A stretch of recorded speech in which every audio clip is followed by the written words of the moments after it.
Bonsoir. Bonsoir, bonsoir. Yes, on attend que vous receviez la notification et que ça commence à se connecter. There you go. Vous commencez à arriver. Coucou Naya, coucou Karel. Hello, bonsoir. Hello Kemet.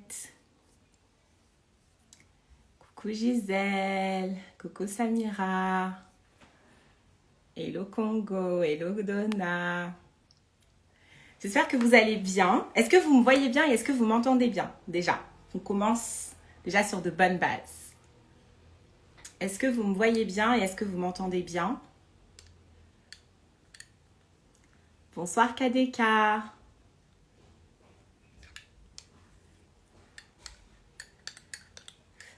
Ben écoute, je vais très bien. Merci beaucoup Raw Hair Vendo Lyon. Je vais très très bien. Et toi, comment ça va? Vous avez passé un bon dimanche? Ok, vous m'entendez bien, vous me voyez bien, c'est super. Donc, installez-vous confortablement. Et je suis trop contente. Franchement, je suis trop contente. Nouvelle semaine, nouveau dimanche, nouveau Mindset Show. Merci beaucoup, KDK, c'est gentil. Merci, merci. Et je suis vraiment contente parce que ce soir, on va parler d'un thème qui me passionne. Mais au-delà de ça, vous allez découvrir une femme extraordinaire. Moi, j'ai rencontré il y a quelques semaines. Elle m'a parlé de son histoire et I was like, what? Like, elle a une histoire qui est juste incroyable. Et d'ailleurs, elle vient de se connecter. Coucou ma belle. On va pas tarder, sans plus tarder, je vais te faire monter directement parce qu'on a trop de choses à se dire.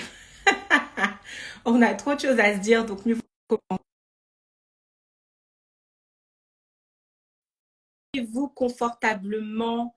La semaine dernière, on était avec Aurélie Alama. On a parlé de leadership. Elle nous a raconté son histoire. C'était powerful. Et cette semaine, j'ai le plaisir d'accueillir une autre femme extraordinaire, Fanta Condé.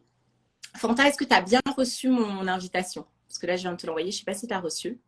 Et franchement, ça va être un truc. Donc, son histoire est incroyable, en fait. Son histoire est incroyable. Non seulement par le fait que c'est une jeune femme, donc elle est jeune, et tu te dis, mais tout ce qu'elle a vécu, mais elle a eu combien de vies? Et au-delà de ça, la maturité avec laquelle elle raconte cette histoire. Coucou ma belle. Hello. Comment vas-tu? Comment ça va? Ça Je suis très super bien, heureuse et toi? d'être là ce soir. Je vais Mais essayer moi d'augmenter. aussi. Enfin. Comment tu vas? Tu sais, quand je te revois, tu sais à quelle histoire je pense? Je Non, pense à notre histoire. dans l'ascenseur. Dans les ascenseurs. Nos histoires dans les C'est terrible. ascenseurs. Bon, si vous êtes sage, on vous racontera notre histoire dans les ascenseurs. Mais pour l'heure, installez-vous confortablement. Il y a quelqu'un qui a dit, mais où est Fanta? Moi, je suis là pour elle. Mais elle est là. Elle est là. Elle vient d'arriver. Un peu de patience. Laissez-la s'installer confortablement. Asseyez-vous confortablement. Et on va passer un super moment ensemble. Comment est-ce que tu te sens, ma belle? Je vais très bien, merci. Très, très bien, merci. Je suis très Ouais. heureuse d'être là parce que avec toi, c'est toujours beaucoup d'énergie, beaucoup de... tu vois un peu ce que La dernière fois qu'on est parti boire un verre avec, que je suis du coup partie boire un verre avec Stéphie, l'énergie c'était juste agréable. Je vous assure, on ne voulait pas quitter, il était tard, mais on était là, on discutait. Et tenez-vous prêts sans pour autant discuter de qui que ce soit. On parlait d'idées, de projets. J'aimais beaucoup son énergie, franchement. C'est vrai. Merci beaucoup, ma belle, de dire ça. Et c'est vrai, on n'a pas parlé de qui que ce soit. Tu vois, tu as deux femmes qui se retrouvent. Non, c'est possible. Et puis, on est resté des heures à discuter de tout, de rien. On ne voulait plus quitter. Et on n'a pas à un seul moment dit le nom de qui que ce soit. Ou quand on disait le nom de quelqu'un, c'était parce que la personne nous inspirait ou parce qu'on connaissait plein de gens en commun, tu vois. Mais il n'y a pas eu de Congo ça, les Songui. Non, on n'est pas dans ça. Et l'autre chose également que j'apprécie énormément avec notre relation, c'est qu'on a beau être deux femmes, on a beau être deux femmes qui évoluent dans le milieu, tu vois, des réseaux sociaux, etc.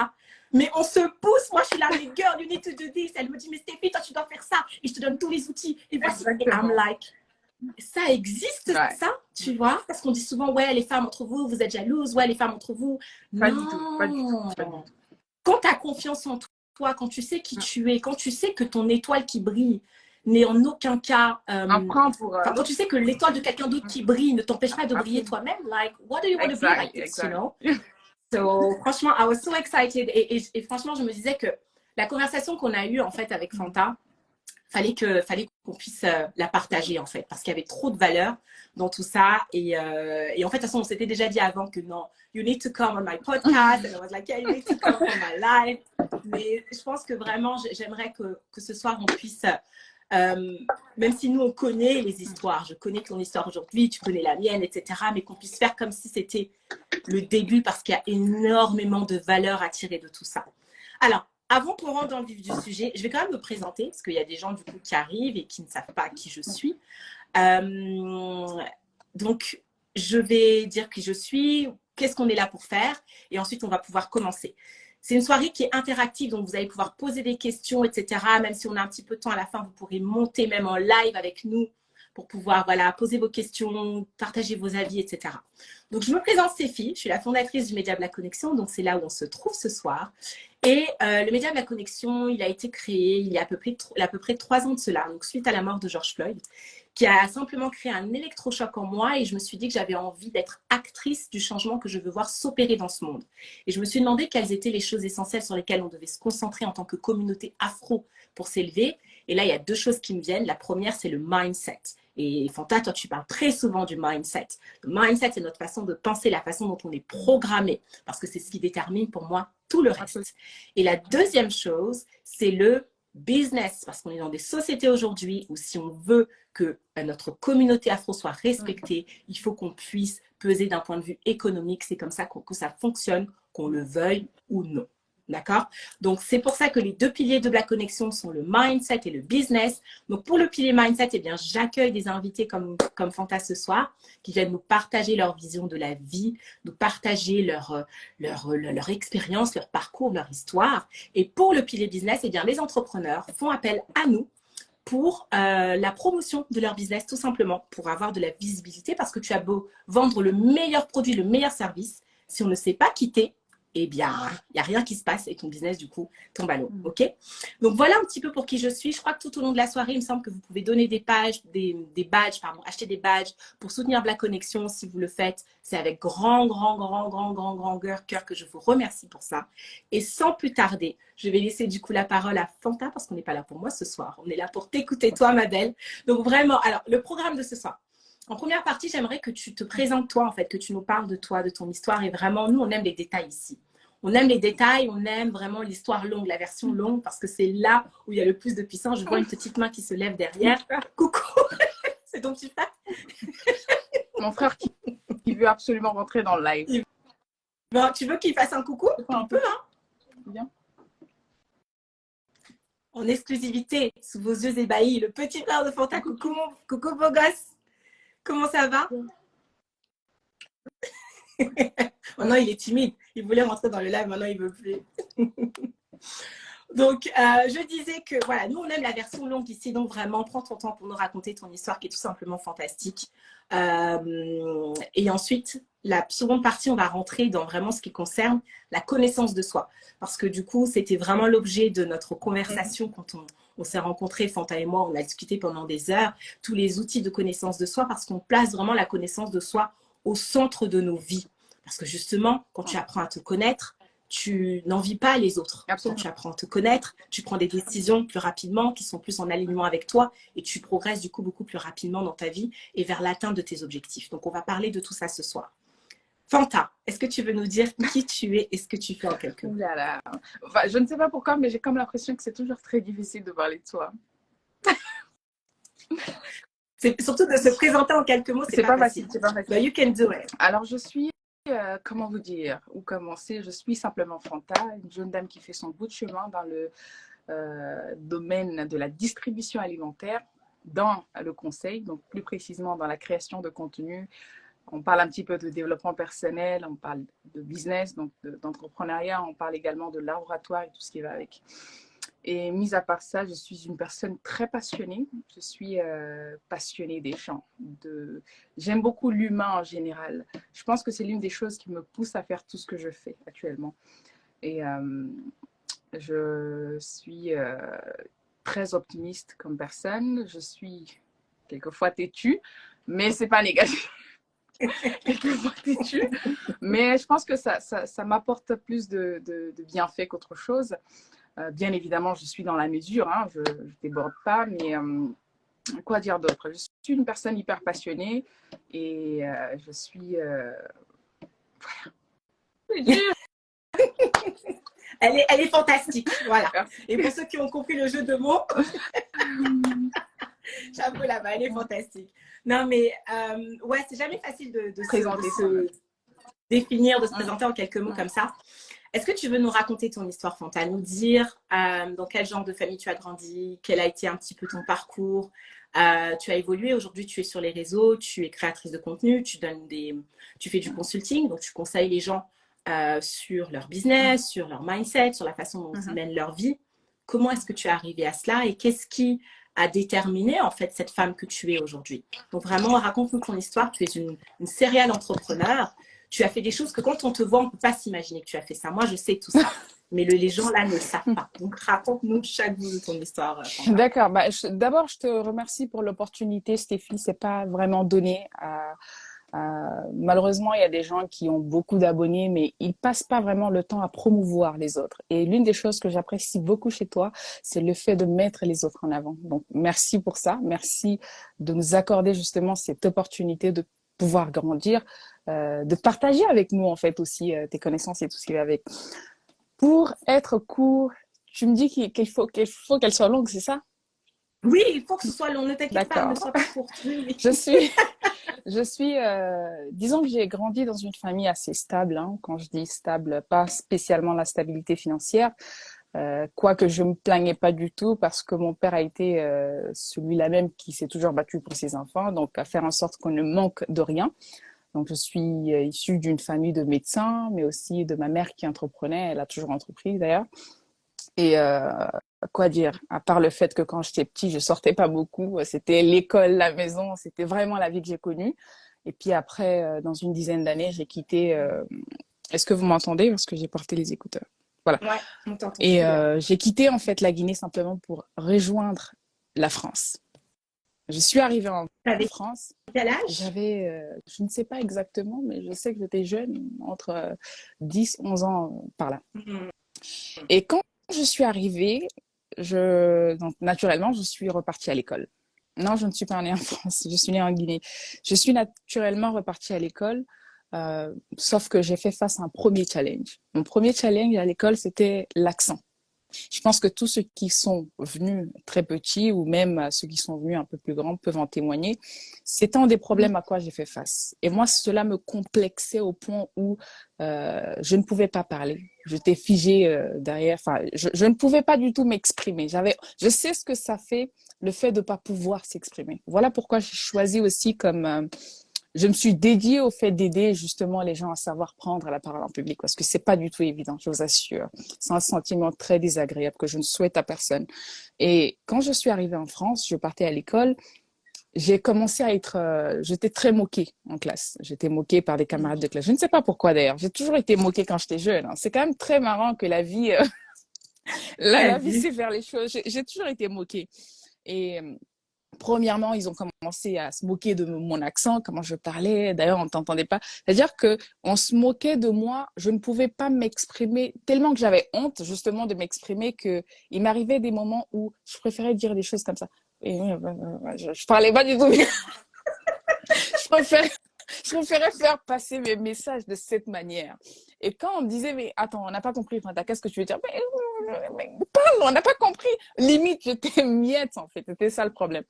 Et finalement, ce que je faisais, ce que je trouvais comme solution pour ne pas être moquée, parce que c'est plus je me mêlais en fait de la foule que j'étais moquée, j'allais quelque part. Quand c'est les récréations ou quand il fallait faire le sport à l'école, je me mettais quelque part, justement, dans un coin de la cour de l'école et je m'éclipsais simplement du reste du monde. Et ce qui fait que j'avais un petit peu ma paix, je n'étais pas moquée, je pouvais lire, tâter un petit peu sur mon téléphone et tout ce qui va avec. Et avec le temps, un jour, je me rappelle très bien, ce jour-là, c'était, je pense que j'avais un cours de maths. J'étais tellement moquée en classe que je suis sortie. J'avais les nerfs jusqu'ici, c'est-à-dire que j'étais énervée. Et moi, je suis quelqu'un, en général, quand je suis, et ça m'arrive très rarement, mais quand je m'énerve, limite, je tremble. Tu sens que, Mm, limite, mm, je tremble de fou. J'avais pas le pouvoir, en mm. fait, d'aller me battre. Je pouvais le faire, parce que j'étais à l'époque quand même très impulsive, mais je me suis retenue. Au lieu de me battre, je suis sortie, en fait, simplement de la classe. Mon prof m'a posé la question, mais Fanta, pourquoi t'es sortie pourquoi tu sors, tu t'en vas? Je dis, monsieur, je vais prendre de l'air. Depuis tout à l'heure, on se moque de moi, tu dis absolument rien. Et même le peu de mots là que j'ai dit, on s'est moqué de moi sur ça aussi. Ouais, C'était la Seigneur. galère. On s'est moqué de moi pour ce peu de mots aussi. Et je suis sortie dans la cour, je me rappelle très bien, j'ai appelé ma mère au téléphone. J'ai dit, maman, j'en peux plus de rester à l'école. Elle me dit, mais pourquoi? Je dis, parce que je suis toujours moquée, je suis toujours seule parmi les récréations, je suis seule, j'ai pas d'amis. Ma mère, elle dit, non, mais ça va aller, tu verras, tu vas t'habituer. Et finalement, elle me dit, après maintenant que j'ai grandi, elle me dit, est-ce que tu sais que ce jour-là, quand tu m'as raccroché au téléphone, j'ai pleuré. Je ne sais pas Waouh. pourquoi elle me dit qu'elle a, Il n'y a rien de exactement, elle dit qu'elle a pleuré parce que, bref, elle a fait semblant devant moi comme si ça allait passer, mais elle me dit qu'elle a, en tant que grande personne, elle se met à ma place, elle me dit, j'imagine ce que je pourrais ressentir à sa place. Et finalement, elle dit qu'elle a coulé les larmes. Et moi, je suis restée comme ça. Finalement, ce que j'ai trouvé comme moyen, en fait, de me sortir de tout cela, c'était pas vraiment une idée de oui, il faut que je lise pour me sortir de là. Non, c'était une façon de me réfugier, en fait, dans quelque chose. Et ce quelque chose, justement, c'était le livre. J'allais à Mm. la bibliothèque.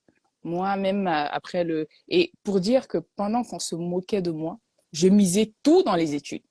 J'étais en général parmi Wow. les 10 premiers de la classe. Je ne sais pas pourquoi, mais j'avais cette... j'aime pas vraiment le mot haine, mais j'avais cette haine, en fait. C'était plus une envie de me surpasser Mm. qu'autre chose. Je me suis dit, bon, ils sont moqués de moi, ils verront jusqu'où je peux aller. C'est comme ça Mm. que j'ai reçu un appel. Pas de souci. Le mode Ah, concentration. Allô, allô, c'est bon, vous allô? m'entendez? Ouais, c'est bon, toi. Entends. Voilà. You're back. Vous m'entendez là? Ouais, tu nous entends, toi? Tu m'entends? Allô, Fanta, tu m'entends? Oh no! Est-ce que vous m'entendez dans les commentaires? Moi, Ah, ok, là, c'est bon, t'es j'entends. revenu. Désolée. La personne ne faisait Pas de souci. qu'insister. J'étais obligée de lui dire. Enfin bref, je sais plus où j'en étais, mais je sais que Je disais que du coup, ça t'a donné vraiment une exactement. détermination, ça t'a Mais donné une puisque haine tu n'as pour plus avancer. d'amis, tu n'as vraiment pas d'amis avec qui parler, papoter. Bon, j'avais une amie, elle était blédarde comme moi à l'époque, et enfin, je veux dire, on s'entendait très bien, mais à part ça, elle aussi c'était vraiment une grosse chômeuse. Elle venait jamais en classe, elle était jamais présente. Celle qui était là un petit peu pour m'épauler était quasi pas sérieuse dans ses études. Et mais elle était cool, elle était friendly, elle était assez cool. Du coup, je m'entourais d'elle. Et je misais tout maintenant dans mes études, dans les livres. Je passais beaucoup de temps à la bibliothèque. Je ne sais même pas ce que je lisais, mais je lisais quand même pour lire. Pourquoi? Parce que j'en avais marre de cette situation. J'en avais marre d'être moquée, j'en avais marre de ces ricanements constants, en fait, à l'école. En classe, ça me perturbait. Et c'est ainsi, en fait, que j'ai évolué jusqu'au lycée. Ça allait beaucoup mieux. Parce que j'ai Ok. commencé maintenant à sortir de ma zone de confort. Et c'est un conseil que je donnerais à toute personne qui se retrouve dans cette position aujourd'hui, c'est d'aller vers des personnes qui vont vous aider, peut-être pas à changer votre accent, mais qui vont vous aider à améliorer votre langage. C'est très important. Moi, non seulement j'avais l'accent qui n'était pas terrible, quand je dis pas terrible, par rapport à eux, parce que sinon c'est mon identité et je l'accepte, tu vois ce que je veux dire. Mais de l'autre côté, je n'avais pas non plus le langage correct qu'il fallait parce que je ne savais pas du tout m'exprimer en tant que tel. Parfois, j'avais tellement peur de m'exprimer que je ne le faisais pas du tout. Et ça tue le savoir parler. Du coup, j'ai commencé à m'entourer. Mine de rien, remarquez très bien. En général, les Noirs se moquent beaucoup plus des Africains que les Blancs. C'est fou, mais c'est incroyable. Et moi, c'est une des choses qui Ouais. m'insupporte. La plupart des gens, en fait, qui m'ont soutenu en ce moment, c'était vraiment les Blancs. Et ce que j'ai trouvé trouvé, c'était Waouh. vraiment m'entourer de ces personnes. J'ai commencé à fréquenter des Blancs, pas forcément parce que je déteste ma communauté, mais simplement j'étais moquée, rejetée par ma propre communauté. Du coup, c'était très Mhm. compliqué. Et finalement, je me suis fait des amis qui m'ont aidé à lire, et tant mieux d'ailleurs. D'où l'importance de constamment s'entourer de bonnes personnes. Et puis après, avec le temps, j'ai fait le bac, je suis allée à l'université. Et finalement, il y a des amis avec qui j'ai fait le chemin. Ils ont vu que ça commençait à changer. Et là, ça me Mhm. demandait, mais Fanta, comment tu fais d'ailleurs? La dernière fois, tu nous as parlé dans le livre de développement personnel. Parce que moi, je me suis intéressée au développement personnel depuis que je faisais le bac. Depuis que D'accord. je faisais le bac, je m'intéressais au développement personnel pour vous dire que parfois, même quand on avait, par exemple, cours de maths ou de philo, j'étais la dernière à m'intéresser à toutes ces choses. Je suis sur mon téléphone à regarder des vidéos de motivation en anglais, ou par-ci, à regarder, à lire ce livre, ou par-là, à m'éduquer avec telle personne. Ça a toujours été ça. C'est-à-dire que j'étais à l'école, mais j'ai comme l'impression que je n'étais pas du tout à ma place. C'était la seconde Mhm. phase, en fait, de mon enfance. C'est-à-dire que Ok. non seulement la première phase, c'était la phase de moquerie, la seconde phase, c'est je me sentais pas simplement à ma place. Je me demandais qu'est-ce que je faisais à l'école, ou je n'étais pas dans la bonne direction. Mhm. Je savais que je n'étais pas au bon endroit. Je ne sais pas pourquoi. Mais bien Mhm. évidemment, les études étant, il faudrait pousser un petit peu pour les parents. Une maman qui a tout misé sur nous, le papa qui ne vit plus. À un moment donné, tu vas devoir faire ce qu'il y a à faire pour satisfaire en fait la mère. Et Mhm. c'est ainsi que j'ai continué les études, j'ai eu mes diplômes. Naturellement, finalement, je me suis dit bye bye. Pendant que je faisais les études, j'entreprenais à côté. Alors, je n'ai pas tout de suite entrepris. L'une des choses qui m'a aidé à énormément développer ma confiance en moi, c'est le mannequinat. Euh, Mhm. Comment c'est arrivé le ça, le mannequinat, mannequinat dans ta vie? c'est arrivé quand j'avais 14 ans. J'ai été repérée en fait par les chasseurs de tête dans les centres commerciaux qui m'approchent et qui me disent, Fanta, ils disent d'abord, ça va, comment allez-vous? Vous avez quel âge? J'ai donné mon âge, vous êtes très jolie, est-ce que voudrez-vous poser pour une agence pour enfants? Et là, je dis, je ne sais pas du tout, il faudrait que je demande à ma mère. Et ma mère, elle me dit, oui, pourquoi pas, si c'est quelque chose qui te tente, pourquoi pas. Et finalement, j'ai essayé l'aventure avec eux, ça allait bien. Et au fur et à mesure que je faisais le mannequinat, ça m'aidait à me réaffirmer. Je dis souvent que le mannequinat était comme une thérapie pour moi. Ça m'a aidé à Mhm. avoir en fait cette confiance en moi. Je vous assure que si je n'étais pas passée par là, j'aurais été cet enfant justement complexé et un peu cassé. Même si j'aurais du mal à l'afficher ou l'avouer, j'aurais pas à 100% confiance en moi aujourd'hui. Mais le fait d'être passé par là m'a comme réveillée et me dire que tiens ta valeur. Parce que partout où je passais pour faire des défilés, c'était c'est une bombe. Vous allez voir, c'est la next Naomi Campbell. Je l'ai pas continué parce que voilà, j'en avais pas envie. Mais tous ceux qui sont dans ce milieu-là peuvent en témoigner aujourd'hui. Partout où je passais, c'était, ça sera la Mhm. prochaine Naomi Campbell en France, ceci, cela. Et finalement, j'ai fait mon bout de chemin dans ce domaine et finalement, j'ai lâché le mannequinat parce que au fond de moi, je voyais que je le faisais plus pour le regard des autres. C'est comme si Mhm. j'ai toujours été comme ça, hein, grandissant, les gens, les amis de ma mère, les proches me disaient souvent, parce que ma mère, elle a une culture anglophone, c'est-à-dire qu'elle est guinéenne, mais elle a un côté anglophone parce qu'elle est née dans un pays anglophone et grandit là-bas avant de venir en France. Et finalement, c'est des personnes qui sont en général très ouvertes d'esprit. C'est-à-dire que ils se mettent pas de barrières, tu peux être ce que tu veux, tu peux faire ce que tu veux. Et finalement, ses amis, ses proches, ses frères et sœurs me disaient constamment que je pouvais être mannequin pour accompagner en fait mes études en même temps. Et tant Mhm. mieux parce que j'ai pu apporter quelques trucs à ma mère dans ça. Et finalement, j'ai fait ce mannequinat plus pour les gens que pour moi-même. Mhm. Et j'ai été influencée en quelque sorte par le choix et l'envie des autres. Erreur monumentale.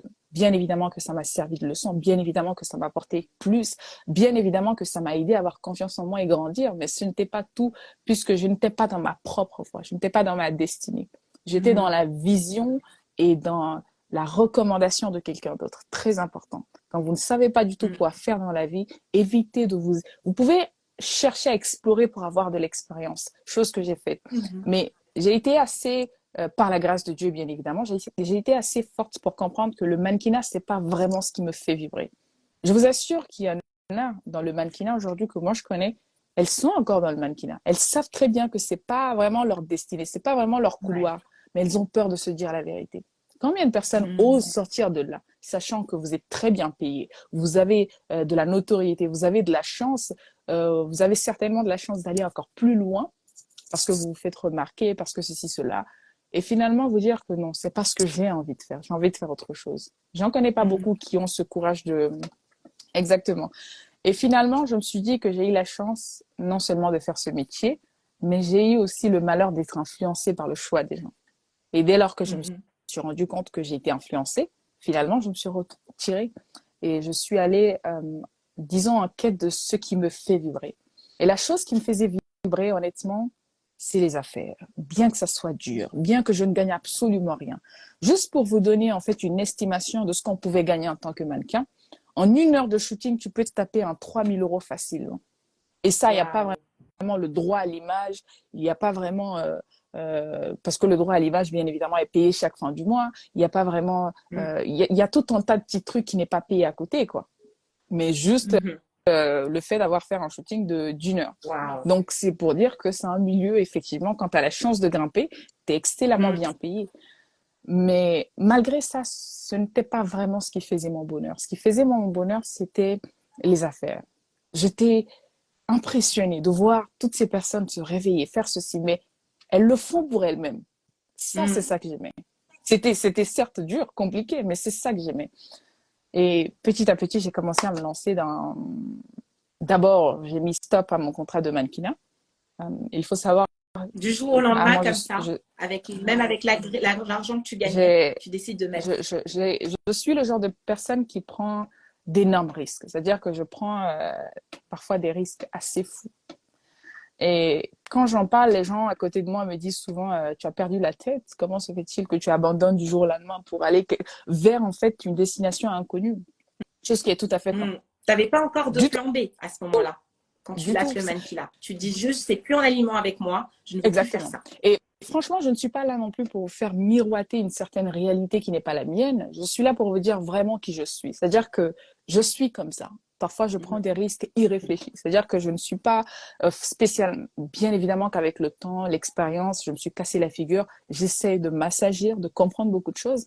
Mais pour être honnête, de nature, je suis quelqu'un qui fonce sans réfléchir. C'est-à-dire que aujourd'hui, j'ai envie de faire ce business. Toute la nuit, je m'assois pour écrire des business plans, tout ça. Demain, je suis au marché pour acheter la chose. Après, demain, je suis sur le marché pour vendre. Je suis ce genre de choses. Je ne réfléchis pas longtemps là-dessus. Ça a des avantages parce que ça nous permet de sortir de notre zone de confort rapidement, mais ça a aussi des inconvénients parce que ça m'a énormément cassé la figure, pour être honnête. Mais ça, c'est tout moi. Vous voyez, on ne peut pas vraiment fuir son identité. J'ai tout fait pour arrêter cela, mais parfois, c'est comme une pulsion, en fait. C'est fou. Mais on en parle tout à l'heure. Tu vois de quoi je parle? On en parle tout à l'heure. Voilà. Donc, c'est vraiment ça. Et j'ai commencé en fait par des chaînes, des colliers, des boucles d'oreilles. J'allais à Aubervilliers, j'achetais un peu, je revenais avec, je vendais, je faisais des porte-à-porte. J'ai vendu des chaussures, des vêtements. Tu faisais du porte-à-porte. Donc, tu lâches le mannequinat, tu vas au marché à Aubervilliers acheter des colliers, etc. Et tu vas frapper à la porte des gens pour leur revendre. D'où J'ai encore les photos, hein. D'où ça t'est venu? J'ai encore les photos. De se dire, ah tiens, je vais aller frapper à la porte des gens. Le porte-à-porte, je pense que c'est un des métiers les plus durs au monde. Enfin, un des métiers les plus durs au monde. C'est pour pas abuser, mais en fait, tu te prends des portes, c'est le cas de le dire, toute la journée. Comment est-ce que tu te dis, et t'avais quel âge à ce moment-là? J'avais à peu près 18 ans. On parle d'une jeune femme, ex-mannequin, de 18 ans, qui pouvait gagner jusqu'à 3 000 € de l'heure pour un shooting, qui décide du jour au lendemain de lâcher ça pour aller au marché d'Aubervilliers, acheter des colliers, etc., pour aller les vendre en porte-à-porte. Est-ce que vous vous en rendez compte, les gars? 18 ans.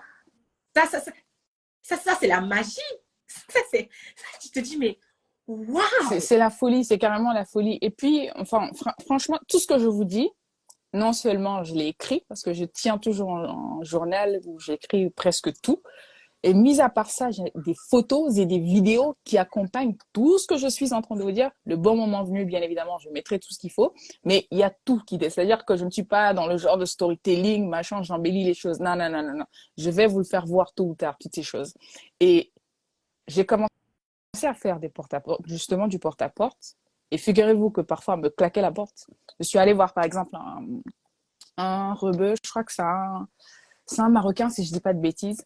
Ça faisait 3 fois que je venais sonner sa porte dans la même journée. Le matin, je suis venue, je crois, vers 9 heures pour montrer des chaussures. C'était bientôt l'Aïd, en fait, la fête. Et je voulais absolument que sa femme achète ses chaussures. La première fois, il me dit, ma femme n'est pas là. La seconde fois, je suis revenue, je pense, à 15 heures. 15 heures, 16 heures par là. Il me dit, ma femme n'est pas là. Vous voulez quoi? Venez après, un peu le soir. J'arrive encore. Je pense que sa femme, c'était une infirmière, donc elle travaille un peu tard. J'arrive encore, il me dit, tu veux quoi? Ma femme n'est pas là, ma femme n'est pas là. Il me claque la porte comme ça. Je pense que c'est l'une des choses qui m'a énormément marquée. C'est-à-dire qu'en temps normal, tu t'énerves. Mais j'ai éclaté de rire. Déjà, son accent, mis à part ça, le fait qu'il me claque la porte en pleine face. En plus, ils me disent, mais t'abuses, t'as pas d'acheteur ou c'est comment? Ce sont tes seuls clients. Et finalement, j'ai dit, je suis repartie. Puis, je suis plus jamais revenue. Bien évidemment, il faut pas en abuser non plus. Mais c'est pour vous dire que quand on fait ce genre de métier, on en voit de toutes les couleurs. On voit des gens qui nous crachent parfois au visage, qui sont pas contents d'être là, qui n'ont pas envie de nous écouter. C'est comme au téléphone. Vous voyez les services clients, là, les gens qui vous appellent. Je dis, bon, madame, j'ai pas le temps. Ça fait mal, hein, parfois. C'est pour ça que je les traite jamais de la sorte, parce que ça fait très mal. Et finalement, j'ai fait ça. J'ai vu que ça allait, mais mollo, en fait, un peu très doucement. Sachant que j'ai toujours eu l'habitude de gagner un peu gros pour mon niveau, pour mon âge à l'époque. Je me suis dit quand même, je peux pas me contenter des petits 200 euros à la fin du mois. Il faut quand même, voilà. Et là, je me suis lancée dans quoi? J'ai fait quoi encore? J'ai ouvert justement une agence de mannequinat. Et cette agence de mannequinat, j'ai encore les photos sur Instagram de l'agence de mannequinat. J'avais le compte Instagram, tout ce qu'il y avait.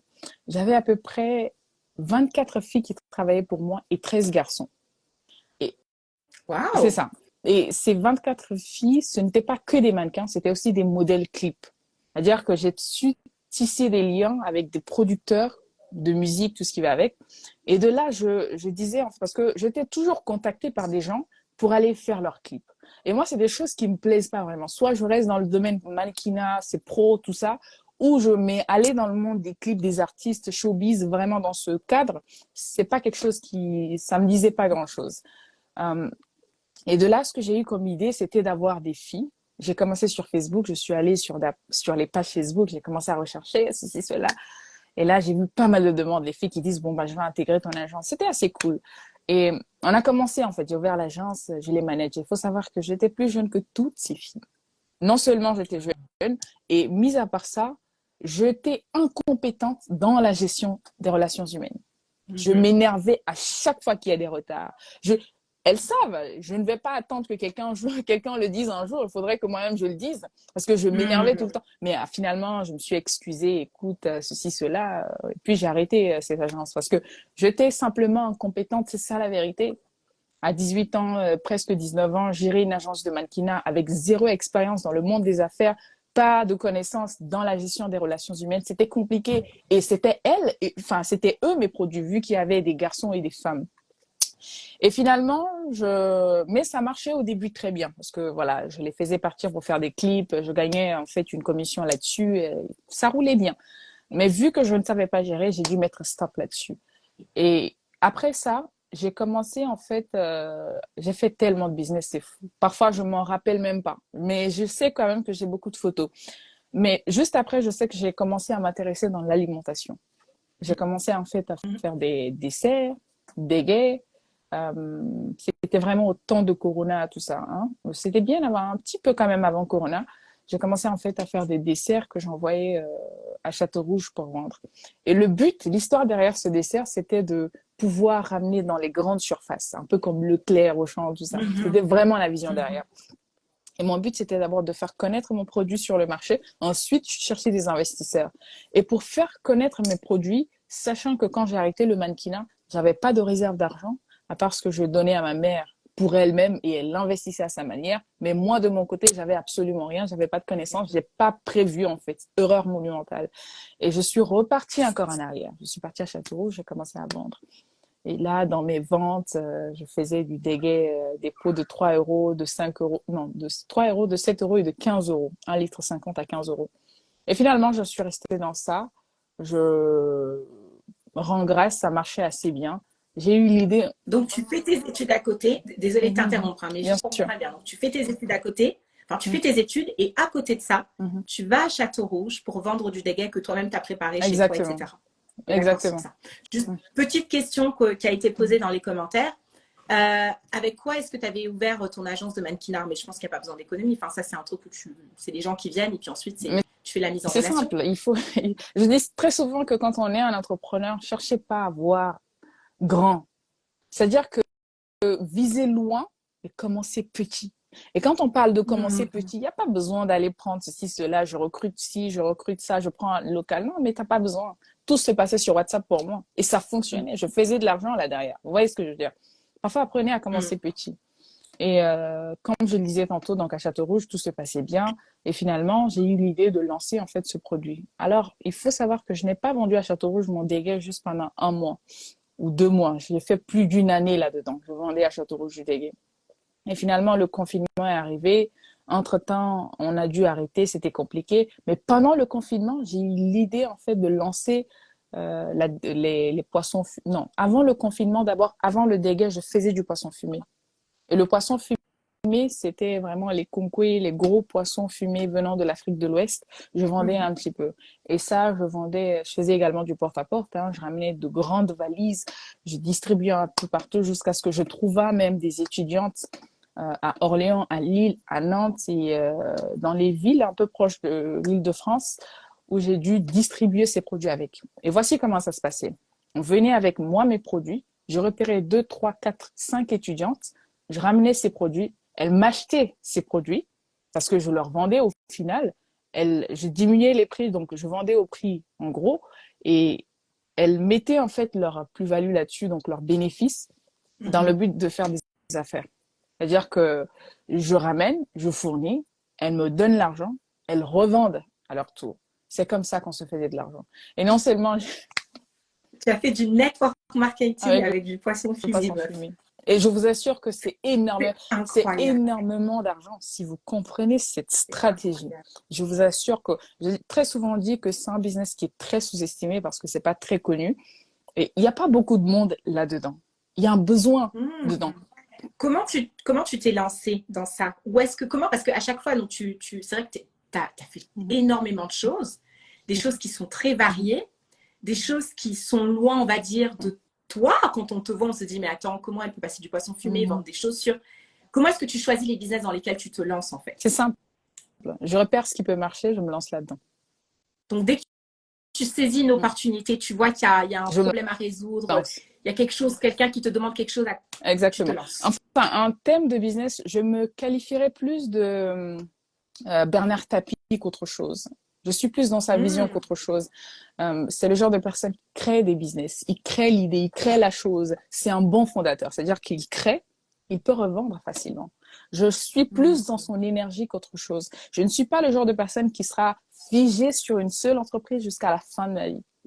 Je ne sais pas pourquoi, mais avec le temps, je comprends que j'ai plus le profil d'une personne qui crée. Je crée très facilement. C'est-à-dire que je mets en place très facilement. Et puis, je m'en lasse aussi. C'est fou, hein? Ouais, mais ça, on sait pourquoi. C'est bien ma personnalité. On y reviendra tout à l'heure, mais on sait très bien pourquoi. Exactement. Donc, je m'en lasse. C'est-à-dire que ce que j'aime, c'est de créer. Et j'ai cette grâce et cette facilité de facilement créer. Et ça prend très vite. Je donne. J'ai constamment besoin de nouveaux challenges, de nouvelles choses, voilà. Et finalement, j'ai fait le poisson fumé, ça marchait très bien. Malheur à moi, ça a été signalé à l'aéroport. Ils ont récupéré tous mes produits, ils les ont brûlés. Simplement parce que les produits, rien n'était légalisé. C'est ça. Donc, ça m'a énormément perturbée. Je pense que c'est mon premier choc entrepreneurial que j'ai reçu. Le fait. Combien de temps ça, Fanta? Là, on est en 2023, il y a 3 ans de cela maintenant. Il y a 3 ou 4 ans. Et alors là, on prend tout ton stock. Et ça faisait combien de temps que tu faisais ça? Depuis une année déjà. Donc, tu avais ton truc roulé, tu avais des filles partout en France qui vendaient ton poisson. Et là, du jour au lendemain, on te brûle tes marchandises. Et la valeur, elle, c'était des Bien milliers sûr, d'euros, je suppose. avec l'interdiction de refaire le même business. Et tenez-vous prêts, ce n'est pas du tout la seule fois que ça m'est arrivé. Parce que quand j'ai arrêté ce business-là, bon, après, j'aurais pu continuer d'une autre manière. J'avais la possibilité de faire venir mes par bateau avec des poissons surgelés, tout ce qui va avec. Et là, finalement, j'ai pas pu le faire parce que c'était face Corona. Et c'était très compliqué de finalement relancer tout ça. Ensuite, sachez que la Guinée a été, c'est interdit pour la Guinée de faire entrer des aliments sans vraiment sans qu'il n'y ait de contrôle en fait, simplement parce qu'on a été je pense qu'on est sur la liste rouge des personnes qui ont eu Ebola, un truc comme ça. Et je pense que oui, ça a dû impacter mon business sur le coup, même si ce n'était pas vraiment la même époque, mais ça a dû impacter ce business. Et finalement, j'ai essayé de trouver des liens avec un gars aux États-Unis qui importe déjà ce type de poisson. Je, si vous saviez ce que c'est comme business, si vous connaissez le type de poisson dont je parle, en fait, c'est le type de poisson qu'on peut vendre un seul poisson à 30-35 euros. Waouh! Et par kilo, parfois, ça va très loin. Moi, j'avais la gentillesse de faire un seul poisson parfois à 30 euros. Et je vous laisse imaginer parfois des cartons de poissons. On peut en avoir des 10-15 cartons ou parfois des valises. Vous voyez les valises grosses, des grosses valises là, max. Parfois, on amène des 15 valises, des 20 valises, un peu comme ça. Et dès que ça arrivait dans le mois, dès que ça arrivait, je distribuais. Dès que ça arrivait, je distribuais. J'étais arrivée en fait à un niveau de ma vie où moi-même, je ne commercialisais pas. J'étais devenue fournisseuse. Et malheureusement, on a dû arrêter tout cela parce que c'était compliqué. Et finalement, j'ai eu l'idée en fait de repartir back, maintenant à Château-Rouge, de revendre le déguet. Et à force de vendre le déguet, tout se passait bien, mais c'était vraiment entre Corona, tantôt c'est ouvert, tantôt c'est pas ouvert, c'était compliqué.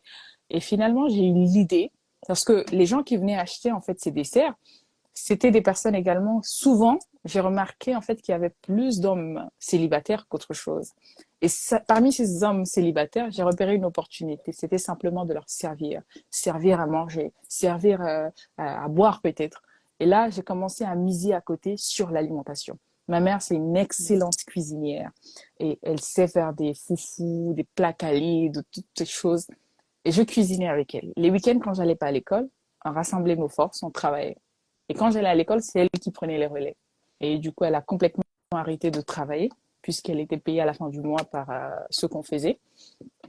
Et du coup, elle cuisinait. Elle cuisinait de la même manière que je vendais mon dessert, de la même manière que je ramenais aussi la nourriture, je déposais et les gens achetaient. Et finalement, je me suis rendu compte que ça marchait. Je prenais le numéro des clients. J'avais des stocks de données en fait dans mon Excel où je relançais constamment sur WhatsApp. Oui, est-ce que tu veux pas? On peut même te livrer à la maison. Et c'est comme ça que c'est parti. Et à un moment donné, je pense qu'ils ont dû ils ont dû interdire les gens à sortir dehors. C'était compliqué. Bref, j'ai dû stopper tout ça. Plutôt que d'aller livrer les gens, je leur faisais justement venir chez moi, mais pas chez moi, à la gare ou au centre commercial. Je livrais en fait de la nourriture. C'est comme ça que je faisais avec ces personnes. Et le business de déguesse qui a fait que j'ai arrêté, c'est simplement parce que à un moment donné, quelqu'un est parti signaler. Et il faut savoir déjà que quand j'ai commencé, je souffre, hein. Il faut, il faut savoir que quand j'ai commencé le business de déguet, euh, quand j'ai commencé le business de déguet dès le début, j'ai commencé avec un caddie. Je ne sais pas si vous connaissez le caddie. Le quoi? Caddie? Oui, le caddie qu'on tire pour. Ouais, bien Exactement. sûr. Ouais, les caddies de Carrefour, Exactement. quoi. C'est dans Ouais. ça que je mettais le déguet. Donc, je stockais là-dedans au moins pour 100 euros par jour. Je vendais ça. Tous les jours, je faisais au moins 100 euros dans ce business. Et à côté de ça, tu continues à faire tes études, Toujours, Fanta? toujours. Alors, c'était pas tous les jours, mais c'était les mercredis après-midi, samedi, dimanche. Et il y a des moments où je n'étais, pour être honnête, j'allais pas vraiment à la fac parce que j'étais pris dans le business. J'adorais ça. Enfin, je ne sais même pas comment j'ai fait pour avoir mon diplôme. Non, je rigole, hein. J'ai étudié. Je suis partie à l'école. Je vois déjà venir. Non, non, non, sérieusement, j'allais quand même à l'école parce que ma mère, elle tenait vraiment à ça. Mais à côté, je trouvais toujours des moyens d'aller. Mais il faut savoir aussi que pendant les vacances, les petites vacances, les grandes vacances, je vendais énormément. Du coup, je misais au max là-dessus. Et j'ai fait ça. Et un jour, j'ai eu la chance d'être remarquée par un de ses propriétaires de boutique en fait à Château-Rouge. Il me dit, Mademoiselle, tu fais ça depuis plusieurs années, on te remarque, on apprécie bien ce que tu fais. Voici ce que je peux te proposer pour t'encourager. Et il me dit, enfin, c'est un monsieur qui possède à peu près 11 boutiques à Château-Rouge. À Château d'Eau, il a Waouh! plein de boutiques. C'est, C'est un, c'est c'est un un Africain, Africain? c'est un millionnaire, mais ça se sent même pas. C'est pas parce qu'il fait de l'argent qu'il va pas. Il est là tout le temps lui-même, chaque matin, du début à la fin. C'est lui qui Mhm. faisait. Et moi, je savais pas du tout que c'était à lui, toutes ces boutiques. Il me dit, ce qu'on va faire, c'est que je te propose de mettre tes boutiques dans dans mes boutiques, Tes mes produits dans mes produits dans tes boutiques. boutiques. Et finalement, tu pourras faire de l'argent. Et tiens-toi prêt. Moi, je ne veux pas que tu me donnes quoi que ce soit. C'était juste pour t'encourager. C'est comme si on m'a fait rentrer en fait dans le paradis. Au début, j'y croyais pas. Je me disais qu'il s'attendait forcément à quelque chose. Il y a toujours un truc Dans les bizarre 11 derrière. boutiques. Oui. Exactement. Je dis, mais comment ça gratuitement? Tu payes l'électricité, tu payes. Enfin, c'est pas possible que tu m'héberges comme ça gratuitement. Il me dit, non, Fanta, franchement, ça fait des années que je te remarque et je t'assure que je suis prête à t'aider. Et finalement, il a stocké. J'y croyais pas du tout. On est jusque là présentement. À chaque fois que j'ai voulu lui remettre au moins un petit 100 euros ou 200 euros à la fin du mois, c'était juste non. C'était pas ce que j'ai dit. Je reste derrière ma parole. Et franchement, ce qui fait que j'ai toujours foi aux gens. Et quand j'ai débuté tout à l'heure ma conversation, j'ai dit que j'aime beaucoup, je tiens aux gens, je tiens à l'humain, simplement parce que je pense que de belles personnes, de très belles personnes existent. À un moment donné, il y a des gens qui m'ont tendu la main. Bien qu'il y en a qui ont essayé de mettre les bâtons dans les roues, ça finit pas. Mais il y en a qui m'ont tendu la main, vraiment sans condition. Et moi, c'est des choses qui me touchent. Et finalement, ça a commencé à exceller. Je pense au bout de 3 ou 4 mois, quelqu'un est parti signaler, je ne sais pas si c'est à l'URSSAF ou où c'était, dire qu'il y a une dame qui fait des ventes de produits alimentaires de façon illégale dans telle boutique. C'était tellement précis que c'est impossible que ce soit un inconnu qui sort de nulle part pour venir dire ça. C'était impossible. Et finalement, exactement. J'avais repéré. Mais du coup, alors par rapport à le business de poisson fumé, où justement ça a été, c'est tombé à l'eau justement parce que ça n'avait pas été légalisé, est-ce que tu n'as pas, dans la continuité de tes autres business, tout légalisé par mesure de sécurité pour éviter que ce qui t'est arrivé se reproduise? Disons que ça a été mon erreur, ça, il faut le reconnaître, hein, j'ai pas été à la hauteur de mon intelligence. Je n'ai pas du tout su prendre les précautions qu'il faut pour éviter. Parce qu'il faut savoir que le business en fait du poisson, je l'ai arrêté parce que il n'y avait pas de papier pour montrer que les poissons étaient sains, qui peuvent être mangés en France. C'était pas parce qu'il n'y avait pas une entreprise. C'était juste un colis comme tout autre colis. Tu vois ce que je veux dire? Parce que Mhm, mhm. c'était dit que c'était pour un mariage. C'est comme ça que je faisais venir mes produits. C'était à consommer simplement. C'était pas pour vendre. Donc ça, à ce niveau, il n'y avait pas de problème. Du coup, ce qui a fait que je n'ai pas pris conscience, je me suis pas dit qu'il faut légaliser peut-être. J'ai pas réfléchi assez longtemps. Et puis, j'ai été très mal conseillée. Les gens qui m'entouraient me disaient, non, fais ça comme ça, tu fais plus d'argent. Quand tu rentres dans les taxes, c'est très compliqué, ceci, cela. À un moment donné, j'avais envie de le faire, mais je vous assure que j'avais peur en même temps. Je dis, bon, je connais pas trop les affaires, il faut peut-être écouter ceci, cela. Erreur monumentale. Et finalement, la personne a signalé, j'ai tout arrêté. Avec interdiction de refaire le même business au même endroit, comme on m'avait dit au début. Et finalement, j'avais eu la chance. C'est pour ça que quand vous êtes dans les affaires, ne soyez pas fermé d'esprit. Si vous voulez, vous pouvez lancer quelque chose d'autre à côté. Si vous pouvez prendre des contacts, si vous pouvez, en tout cas, tout ce qui vous permettra en fait de créer des mesures de sécurité, faites-le. C'est très important. La chose qui m'a sauvée, c'est premièrement que je n'avais pas de dette. C'est-à-dire que mon fonds de roulement n'était pas basé sur un emprunt. Tout était misé sur mes propres fonds, mon propre argent. C'est-à-dire que quand je perdais quelque chose, c'était mon argent. J'avais pas pris de l'argent à la banque ou emprunté de l'argent à quelqu'un. J'en avais la possibilité parce que j'étais entourée des entrepreneurs, ne serait-ce qu'à Château-Rouge. Il y avait de grands commerçants avec qui je pouvais emprunter beaucoup d'argent pour faire les affaires. Mais j'ai pas du tout fait. Moi, je n'aime pas vraiment les histoires de dettes, à moins que ça soit vraiment rentable plus tard. Mais je fais très attention à ça. Et finalement, la chance que j'avais eue, c'est qu'il n'y avait pas l'argent de quelqu'un, avait mon argent, que j'ai perdu beaucoup d'argent là-dedans. Mais finalement, ça allait. ça allait, ça a été dur de me relever, mais ça allait. J'étais déçue, mais pas complètement à terre, simplement parce que j'ai eu euh, la, la sagesse, disons, ou l'intelligence de prendre le contact de toutes ces personnes qui venaient acheter des déguets. Et je faisais déjà le business, en fait, de l'aliment. Donc, tout ce qui est Mhm. foufou, riz, tchèp, je faisais ça, en fait, à côté. Ce qui fait que Ok. cette perte a été automatiquement compensée par l'autre business qui l'accompagne, qui était juste à la base pour l'accompagner. Je sais pas si tu vois un peu. Et Ouais. finalement, ça allait. Ça allait. Franchement, je ne me plaignais pas. Finalement, comme par hasard, quand on m'a signalé que j'ai fermé le business de déguet, comme par hasard, j'avais reçu pas mal de clients parce que j'allais plus à Châteauroux. Je disais, mais la fille qui était là, la celle qui, elle est où? Elle est où? Donnez, donnez son numéro. Ce qui fait que beaucoup de gens venaient à la gare, commandaient, je donnais, j'expliquais ce qui s'est passé. J'ai comme l'impression que les gens ont eu beaucoup de peine pour moi. Ils ont décidé, il y a Mhm. des familles même qui nous appelaient pour aller cuisiner pour des mariages, tout ceci. Et tout cela, avant, on ne nous proposait pas du tout. Mais dès que j'ai eu cette histoire à Château-Rouge, comme par hasard, on faisait venir les gens. Telle personne connaît telle personne. Est-ce que tu veux cuisiner pour telle personne pour son mariage? Et c'était comme ça. Donc ça allait très bien. Mais la cuisine, pour ceux qui savent, c'est pas du tout facile. C'est pas chose facile. Et je voulais pas du tout exposer ma mère à cela. J'ai une tante précisément qui faisait de la cuisine. Elle a un côté limite paralysé en fait par les effets de la cuisine. La cuisine, c'est bien, mais c'est un métier qui peut être à la fois très dangereux pour les cuisiniers en général. C'est pas très bien pour la Mhm. santé. Et finalement, je n'ai pas voulu en fait mêler ma mère à ça depuis pendant longtemps. Ouais. Et bien évidemment, avec mon envie de toujours essayer autre chose, je me suis lancée cette fois-ci dans la distribution alimentaire. Et cette distribution alimentaire, c'est de prendre des denrées alimentaires à les distribuer a priori chez les particuliers, donc les familles, tout ça, maliens, ivoiriennes, guinéennes, sénégalaises, en général toutes ces familles dans les coins de l'île de France. Je pars jusqu'à Mhm. Orléans, mais aux alentours aussi d'Orléans.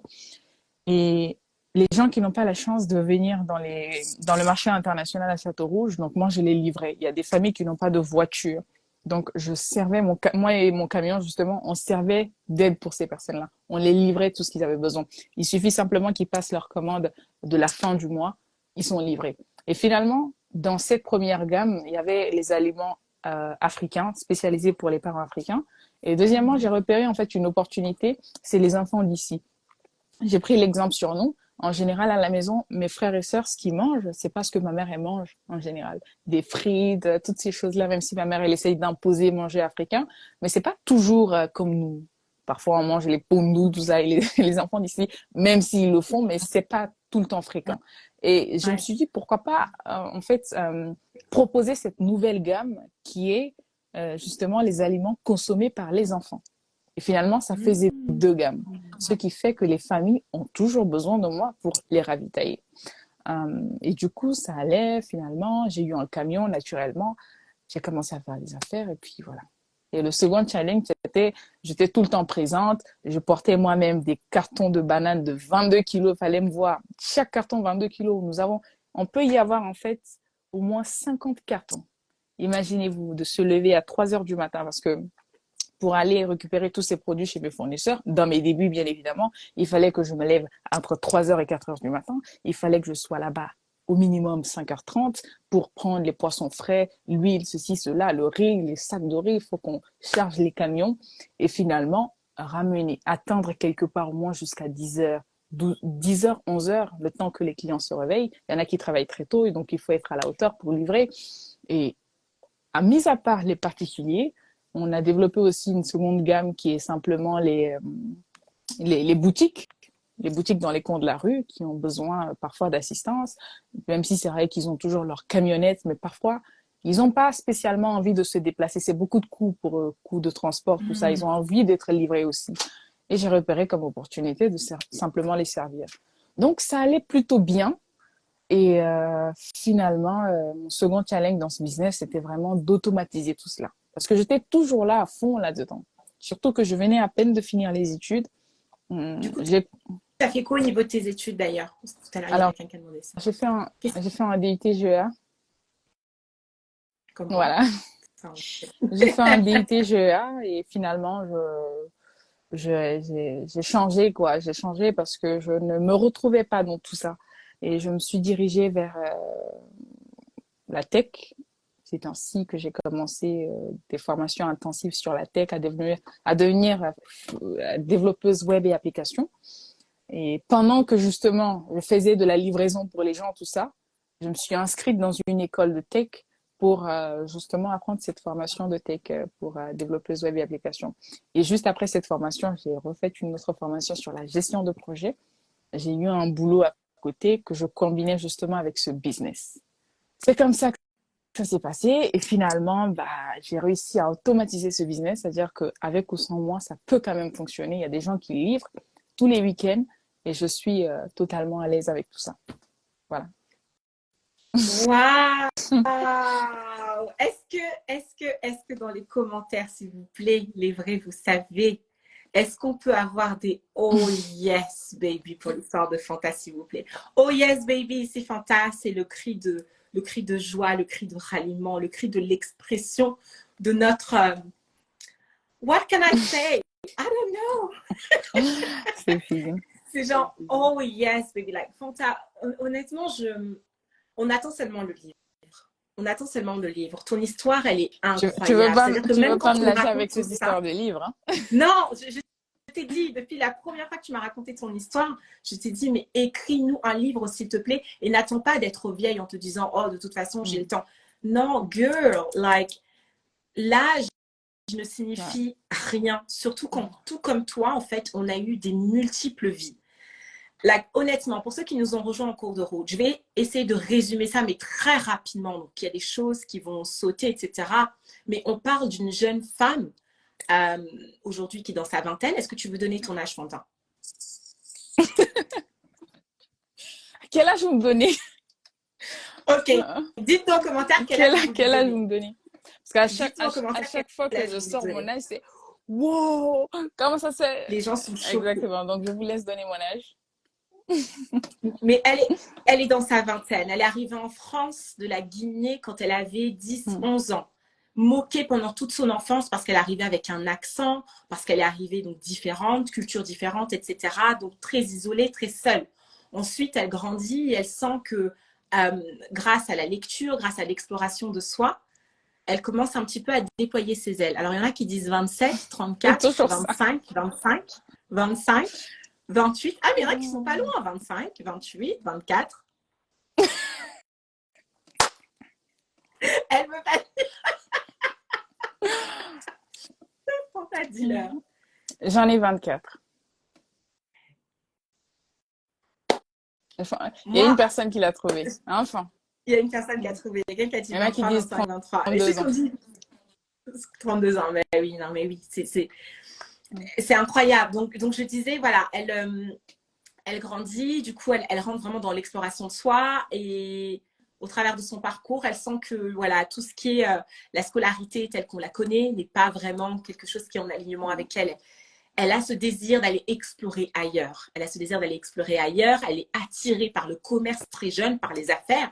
Et elle saisit les moindres opportunités qu'elle trouve. À 18 ans, on parle d'une jeune femme qui a déjà commencé le mannequinat il y a quelques années parce qu'elle est repérée, parce qu'elle est magnifiquement belle. Merci. Ça, vraiment, c'est quelque chose qu'on ne peut pas lui enlever. Tu la vois arriver, tu dis, mais oh my God. Dieu était très inspiré quand il l'a créé. Il était extrêmement inspiré. Donc, elle fait du mannequinat. Ça veut dire que là, elle aurait pu se dire, attends, je peux me faire des 3000 € par heure pour un shooting, mais c'est bon, je suis tranquille. Les gens, quand ils me voient, ils se disent que je suis la prochaine Naomi Campbell, mais c'est bon, en fait, je suis tranquille jusqu'à ma retraite. Elle aurait pu rester dans cette zone de confort. Mais que nenni. Elle se dit que moi, c'est les affaires. Moi, le mannequinat est quelque chose qui est en désalignement avec moi. Il y a quelque chose qui ne... Je sens un vide à l'intérieur de moi. Moi, c'est le milieu des affaires, c'est le commerce qui m'intéresse. Elle lâche le mannequinat qui lui rapportait beaucoup d'argent pour aller faire du porte-à-porte pour vendre des chaussures et des colliers qu'elle achète au marché d'Aubervilliers. Les gars, est-ce que vous vous rendez compte? À 18 ans, elle lâche le mannequinat. Elle se retrouve au marché pour aller chercher, acheter des chaussures, aller faire du porte-à-porte pour vendre ça, pour faire son petit argent à côté de ses études. Est-ce que vous vous rendez compte aujourd'hui, en fait? Moi, c'est un truc, je te jure, ça me... Ton histoire est extraordinaire. Tu es une femme extraordinaire. Et je pense que le fait que tu t'écoutes, en fait, tu vois, ça fait énormément dans ta progression, dans les décisions que tu prends. Parce que tu aurais pu te dire, mais en fait, non, je peux pas. J'ai 18 ans, j'ai le mannequinat, tout le monde me dit que c'est moi la prochaine Naomi Campbell. Qu'est-ce que je vais lâcher tout ça pour? Mais toi, malgré tout ça, malgré les on-dit, malgré la vision que les gens ont pour toi, c'est ta décision à toi qui compte malgré tout. Et ça, c'est hyper fort, surtout à un jeune âge où on a tendance à être influençable. Donc, tu te lances dans ça. Ça, tu vois que c'est pas assez pour toi. Donc, tu te mets dans un autre cas, faire du dégué à la maison pour aller vendre ça. Prendre ton caddie pour aller marcher à Château-Rouge, pour aller faire du Dans les transports. Dans les transports, elle a son caddie, elle s'habille bien, elle se maquille, telle que vous la voyez. En plus, Fanta, elle est grande comme ça. Ça veut dire que la fille ne passe pas inaperçue. Elle met son dégué dans son caddie et puis elle va vendre ça à Château-Rouge, de magasin en magasin. Est-ce que vous vous en rendez compte, s'il vous plaît? Quelle excuse on a, nous, pour faire ce qu'on a envie de faire? On parle d'une jeune femme qui a 20 ans. Ça échoue. Elle va commencer à vendre du poisson fumé parce qu'elle a senti qu'il y avait un business sur ça. Et au-delà de se dire, je vais me faire mon argent toute seule, je vais vendre du poisson fumé, elle se dit, ah, et si j'ai d'autres jeunes filles comme moi? Parce que toi, ça marchait bien pour toi, mais tu te dis, ah, il y a peut-être des jeunes filles comme moi, étudiantes, qui elles aussi peuvent se faire un petit peu d'argent de poche. Et ben, je vais développer un système de réseau où je vais vendre à ces jeunes filles qui elles-mêmes vont vendre aux clients finaux. Donc, la fille développe un système de network marketing dans le poisson fumé qui vient de Guinée. Est-ce que vous vous rendez compte? Pareil, elle est là, elle a 20 ans. D'accord? Ça aussi, ça échoue du jour au lendemain. Là, elle peut se dire, j'arrête tout, c'est bon. En plus, à côté de ça, je fais des études, etc. Je commence à développer des compétences de coding. Mais en plus, c'est un métier qui est recherché. C'est un métier où on gagne bien sa vie. Je peux retourner dans ma zone de confort? Non. Parce qu'encore une fois, je m'écoute et je sais que je suis une commerçante. Je sais que je suis une femme d'affaires. Et je sais que je veux explorer les opportunités qui viennent à moi. Donc là encore, ça échoue et tu te remets. Non, mais Fanta, vraiment, girl, like, c'est tellement inspirant, ton histoire, elle est inspirante. Et je mets un point d'honneur à redire tout ça, en fait, parce que si tu es là, dans ta chambre ou chez toi, et tu te demandes, mais tu as une idée, tu as ce truc que tu veux faire depuis et tu n'oses pas, regarde devant toi cette jeune femme. Cette jeune femme de 24 ans qui a fait déjà tout ce que je viens de te dire, en fait. Et qui, malgré le fait d'être tombée à de multiples reprises, est toujours là devant nous, en fait. Qu'est-ce qui peut te tuer, en fait, dans ce que tu veux faire? Qu'est-ce qui peut te tuer dans ce que tu veux faire? Même si demain, ça ne marche pas. Qu'est-ce qu'il y a de pire qui peut arriver, en fait, que le fait de te dire « et si ?» Le doute, le regret de se dire « mais et si ?» Non. Comme on dit chez moi, prends mon bois, Fanta. Ton histoire, elle est incroyable. C'est juste extrêmement inspirant. Alors, on va rentrer dans la seconde partie sur la connaissance de soi, parce que je pense qu'effectivement, ce qui définit vachement ton parcours et les décisions que tu prends, c'est le fait que tu t'écoutes, en fait. Toi-même, tu as dit à un moment donné, voilà, j'ai essayé de changer le fait que je prends des décisions impulsives et rapides, etc. Mais je vois que c'est plus fort que moi, tu vois. Et le fait que tu lises beaucoup, le fait que tu es très attirée par le développement personnel, est-ce que tu peux nous dire quelle est pour toi la place que joue la connaissance de soi dans la femme que tu es, dans les décisions que tu prends, justement? Une très belle question, hein. Comme d'habitude, elle est excellente, celle-là. Honnêtement, je pense que je me suis découverte avec le temps.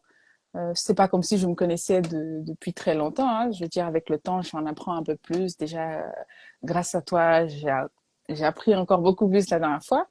Mais je vais dire, le fait que je m'écoute, le fait que j'apprenne à savoir ce que je désire au fond de moi, je peux pas dire que c'est quelqu'un qui me dit, bon, Fanta, quand tu te sens comme ça, c'est-à-dire qu'il faut t'écouter. Non, c'est pas comme ça que ça fonctionnait. En fait, je ressentais je sais pas comment expliquer ça. Il y a des choses qui ne s'expliquent pas forcément. C'est-à-dire que je me fie à mon émotion. Je me fie à mon envie, bien qu'il ne faut pas toujours se fier à ses émotions, mais je me fie en fait à ce qui me donnait la joie de vivre. Je me fie à ce qui me redonnait l'espoir. Je me fie à ce qui me redonnait l'envie en fait de challenge. Vous savez, moi, quand je suis en train de faire quelque chose, quand je suis vibrante, je le sens. quand ça m'anime pas non plus, je le sens. Et quand je sens que cette idée justement, me fait vibrer au fond de moi, j'y vais tête baissée. Et ça, je veux même pas savoir. Est-ce que ça va bien se passer ou pas? On verra. Mais en tout cas, moi, je suis partie. Et de l'autre côté, quand c'est pas trop moi, j'y vais pas du tout. Et ça a toujours été comme ça. Moi-même, dans les relations, ça a toujours, parfois, on me trouve un peu compliqué, mais pas du tout. Si je ressens, je suis dedans, je suis avec toi. Mais si je le ressens pas, non, pas du tout. Je fais pas du tout, je me force pas, en fait, et je fais pas du tout semblant dans mes relations. Et c'est comme en amitié, pareil. Si je sens qu'il y a ce truc, je suis dedans. Mais s'il y a pas ce truc, non, laisse tomber. Et je pense que c'est cette voie, disons, qui m'a toujours guidée jusque-là. Mis à part ça, oui, bien évidemment, il faut se connaître. Le fait de se connaître nous permet déjà de gagner du temps, nous permet aussi de savoir où aller, où ne pas aller, mais ramène moins de frustration. Parce que tu peux être en fait dans une couloir qui n'est pas du tout la tienne. Et là, tu es constamment frustré. Tu as beaucoup d'amertume face aux gens qui vivent pleinement leur épanouissement personnel ou leurs rêves. Et ça fait mal. Et moi, j'ai pas envie de vivre pour quelqu'un. J'ai pas envie de vivre parce qu'il faut vivre comme si. Il faut être comme ça. Récemment, j'ai fait une vidéo, une photo où j'ai balancé dans ma story où j'étais en train de... J'ai fait une photo où j'étais coiffée, j'avais une robe assez noire, mais c'était une robe, elle était moulante, mais elle n'était pas collée à mon corps. C'est-à-dire que c'est une robe assez élégante, simple. Et là, on aurait dit bien évidemment une robe de nuit, mais ce n'en était pas une parce que c'est des robes de soirée maintenant qu'on porte pour aller dans les soirées, tout ça. Et dès que j'ai posté cette photo, il y a une personne qui m'envoie un message. Quel est l'intérêt d'un leader comme toi de te poster dans ce type de vêtements? J'étais là en mode, c'est pas parce que je suis leader que je ne serai pas pimpante. Je fais ce que je veux. Si t'es pas d'accord, tu quittes ma page. Tu vois ce que je veux dire? C'était pas méchant. Enfin, c'est une façon de dire que je ne me mets pas du tout dans une cage parce que telle personne dit qu'il faut se mettre dans telle cage. La société pense qu'il faut faire ceci ou cela. Non, ça c'est tous ceux qui m'ont connu savent que c'est des choses qui vont pas avec moi. Si tu veux me mettre vraiment hors de moi, tente à me restreindre, essaye de me rendre un peu bizarre. Enfin, je sais pas si tu vois un petit peu. Je ne peux pas, je peux pas, je peux pas. Et ce qui fait que j'ai toujours cette capacité de me lancer. J'ai comme un sentiment d'avoir la liberté de faire ce que je veux. Et parfois, je sais que ça peut faire peur. Parfois, tu peux te lancer dans quelque chose qui n'avance pas forcément. Mais écoute, c'est des risques à prendre. Tu vois ce que je veux dire? Et moi, je prends énormément de risques. Et ça, ce n'est pas un hasard si tu prends énormément de risques. Et ce qu'on s'est dit avec Fanta ce soir, c'est que on allait vous partager un petit peu l'objet de notre conversation, parce que du coup, Fanta et moi, on a échangé longuement sur les choses qui nous passionnent, etc. Et quand il s'agit de connaissance de soi, il y a différents outils qui existent pour apprendre à se connaître. Et vraiment, je pense que c'est le message qu'on veut passer ce soir, au travers de l'histoire de Fanta, de son parcours. C'est de se dire que lorsqu'on apprend à se connaître, en fait, on évolue dans son couloir. Et on évolue plus vite, tout simplement, parce qu'on évolue en alignement avec qui nous sommes. Et on a tendance, du coup, à ne pas regarder à droite, à gauche ce que font les autres, parce qu'on sait qui on est. Et vraiment, la connaissance de soi, je pense que c'est une des clés pour l'atteinte de ces objectifs. Quand tu te connais, du coup, tu n'as plus nécessairement peur de est-ce que l'autre va plus vite que toi, etc. Mais pourquoi est-ce que je ne fais pas comme les autres? Mais pourquoi est-ce que je suis différente des autres? Pourquoi? En fait, tu te concentres sur toi. Et il y a différents outils qui existent, comme je disais tout à l'heure. Et on souhaitait vous en partager notamment un ce soir, dont on a longuement échangé avec Fanta, qui moi me passionne particulièrement, que j'ai connu l'année dernière et que du coup j'ai partagé avec Fanta la dernière fois. Et cet outil de connaissance de soi, ça s'appelle le Human Design. Dites-nous dans les commentaires si vous en avez déjà entendu parler, si vous savez ce que c'est. Parce que c'est hyper puissant et on va vous donner des choses très concrètes. Hein. Pourquoi est-ce qu'aujourd'hui, quand Fanta me dit « Ouais, moi, de toute façon, moi, j'aime bien passer de ça à ça et ne pas faire la même chose et prendre des risques. » Et je lui dis « Mais c'est normal, tu vois, parce que ça fait partie de son design humain.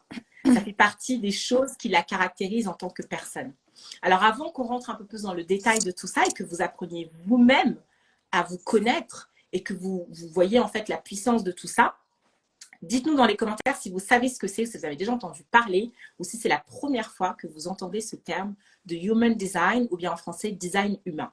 Il y a Faro qui dit jamais entendu parler. OK. Et les autres alors? Ne soyez pas timides, dites-nous dans les commentaires si vous savez ce que c'est ou pas. Jamais entendu parler. OK. Très bien. Bah alors, on dirait que la plupart des gens ne savent pas ce que c'est. Fanta, tu veux expliquer ou tu veux que je le fasse? Je te laisse faire. Je pourrais parler de ma part, de ce qui me concerne. Alors, en fait, pour poser les bases, déjà, disclaimer, je ne suis pas spécialiste, je ne suis pas coach, je ne suis pas spécialiste de design humain. Je parle en tant que jeune femme qui a appris qui a appris cette thématique et qui adore cette thématique et qui l'explore et qui lit et qui écoute des choses à ce sujet et qui vient simplement vous partager. Vraiment, je n'ai aucune connaissance technique, je n'ai pas fait de formation à ce sujet, d'accord? Donc, j'inviterai toutes les personnes que ça intéresse réellement à, après ce live, aller faire vos propres recherches, faire vos propres investigations et aller même consulter si vous souhaitez quelqu'un qui s'y connaît. Parce que ce n'est pas mon cas. Quoi qu'il en soit, en fait, le Human Design, il se base simplement sur le fait que tout est énergie déjà autour de nous. Tout est énergie dans le monde, nous sommes énergie. Tout ce qui compose ce monde est énergie. Et que lorsque vous êtes arrivé au monde, il y avait ce qu'on appelle je crois que c'est des neutrons, si je ne me trompe pas, ou des neutrinos. Des neutrinos qui sont du coup des particules énergétiques qui étaient là au moment où vous arrivez au monde. Et ça veut dire qu'au moment où vous arrivez au monde, en fait, c'est ces particules énergétiques qui vous englobent, qui vous entourent, en fait, qui vous englobent, exactement. Et donc, tout ça, ça va définir votre Human Design. Donc, le Human Design, c'est un mélange de spiritualité qui mêle à la fois la Kabbale, donc la Bible anciennement, etc., de la spiritualité ésotérique avec aussi une certaine spiritualité asiatique, avec aussi la science moderne et la science ancienne et même la physique quantique. Enfin voilà, c'est vraiment c'est une science, ça mêle aussi l'astrologie. Enfin voilà, ça prend plein en fait d'inspiration de différentes cultures pour venir avec ce qu'on appelle le design humain, c'est-à-dire le mode d'emploi de qui tu es en tant qu'individu unique.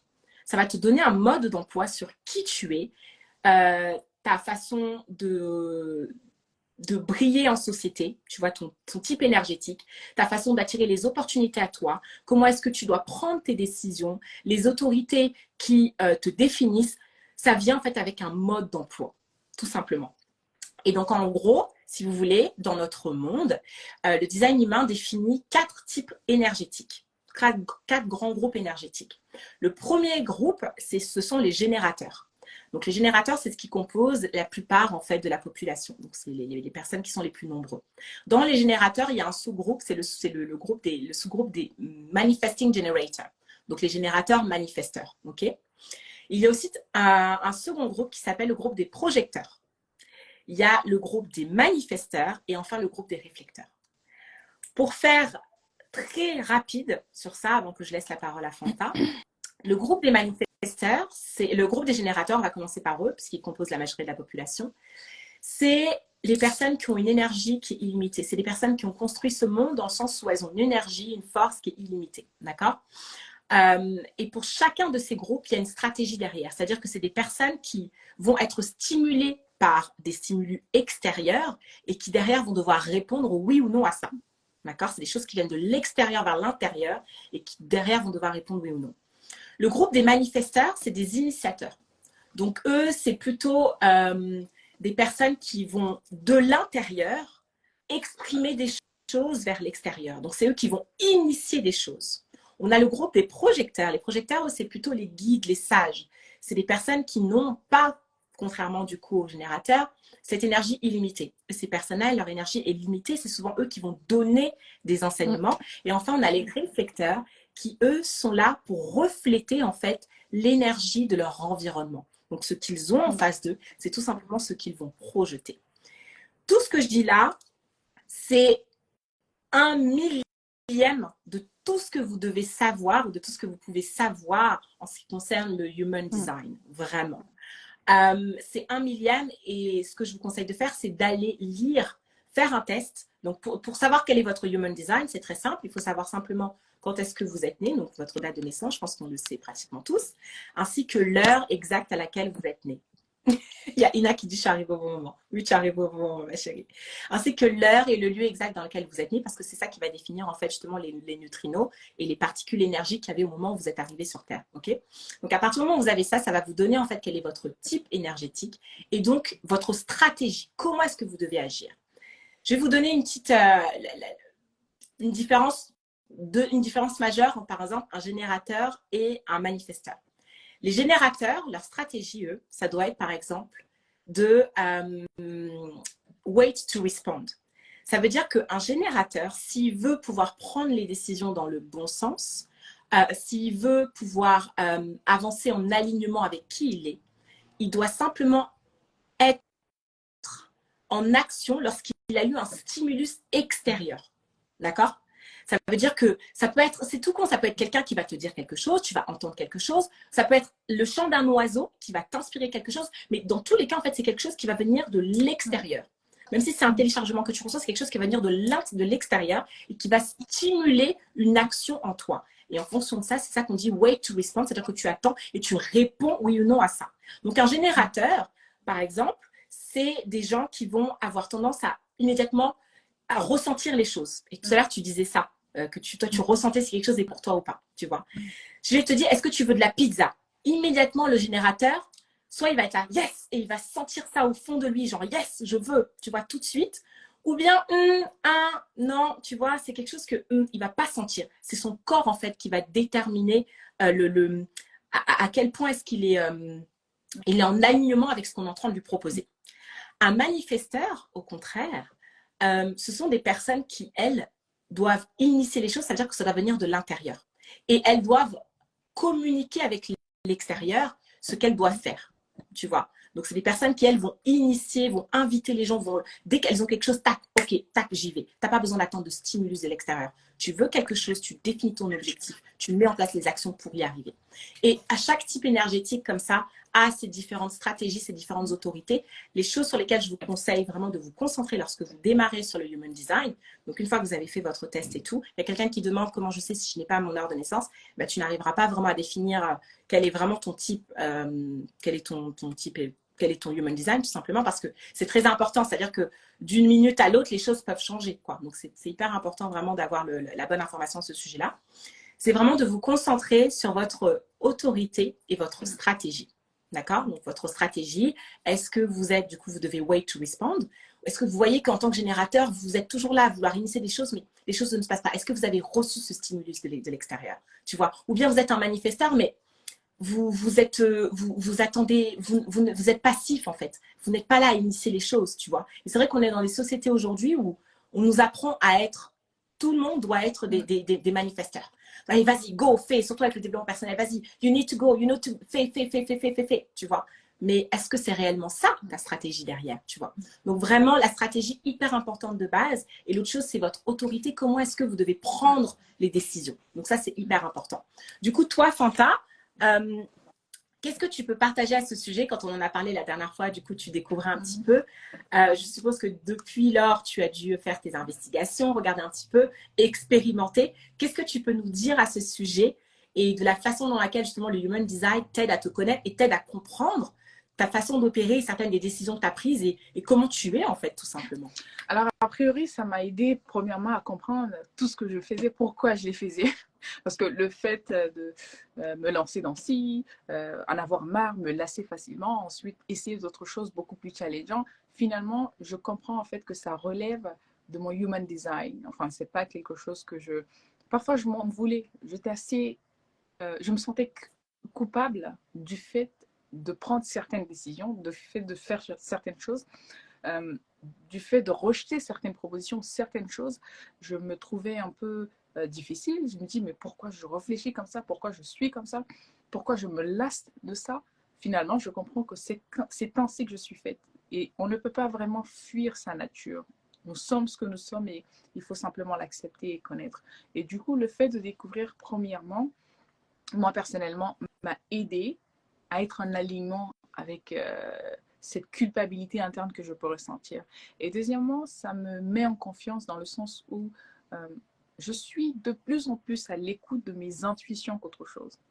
C'est-à-dire que de cette voix de l'autorité interne qui vient de justement de moi-même, par exemple, admettons que j'ai une décision à prendre entre deux projets.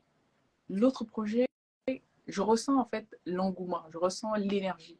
Si je sais que je suis très enthousiaste pour ce projet, je fonce là-dedans. Et si je sais que l'autre projet, ça ne me dit pas, je lâche tout simplement l'affaire.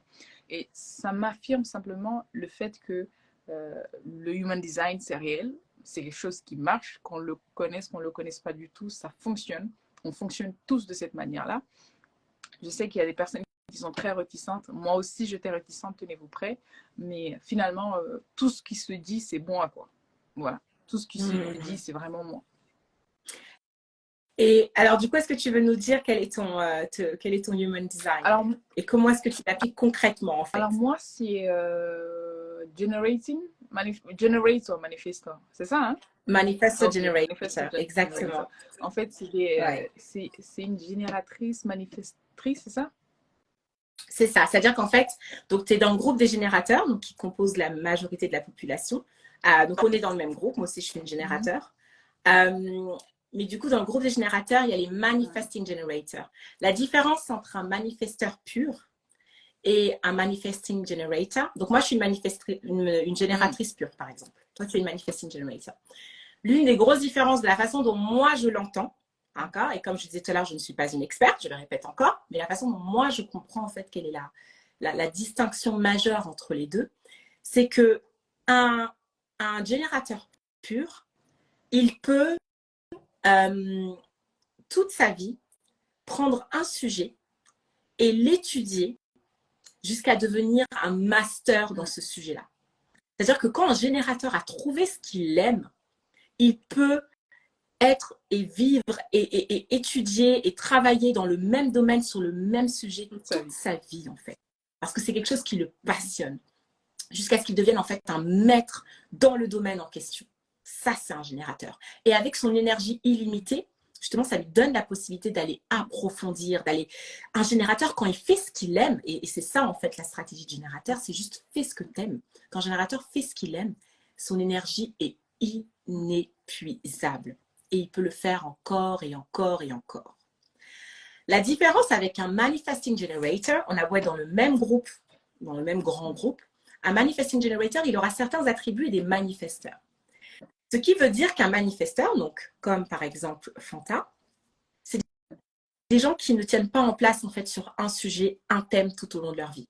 Ils ont besoin de changement. Et ils peuvent faire des choses qui sont totalement différentes les unes des autres. C'est-à-dire, attends, comment aussi tu passes de ça à là-bas,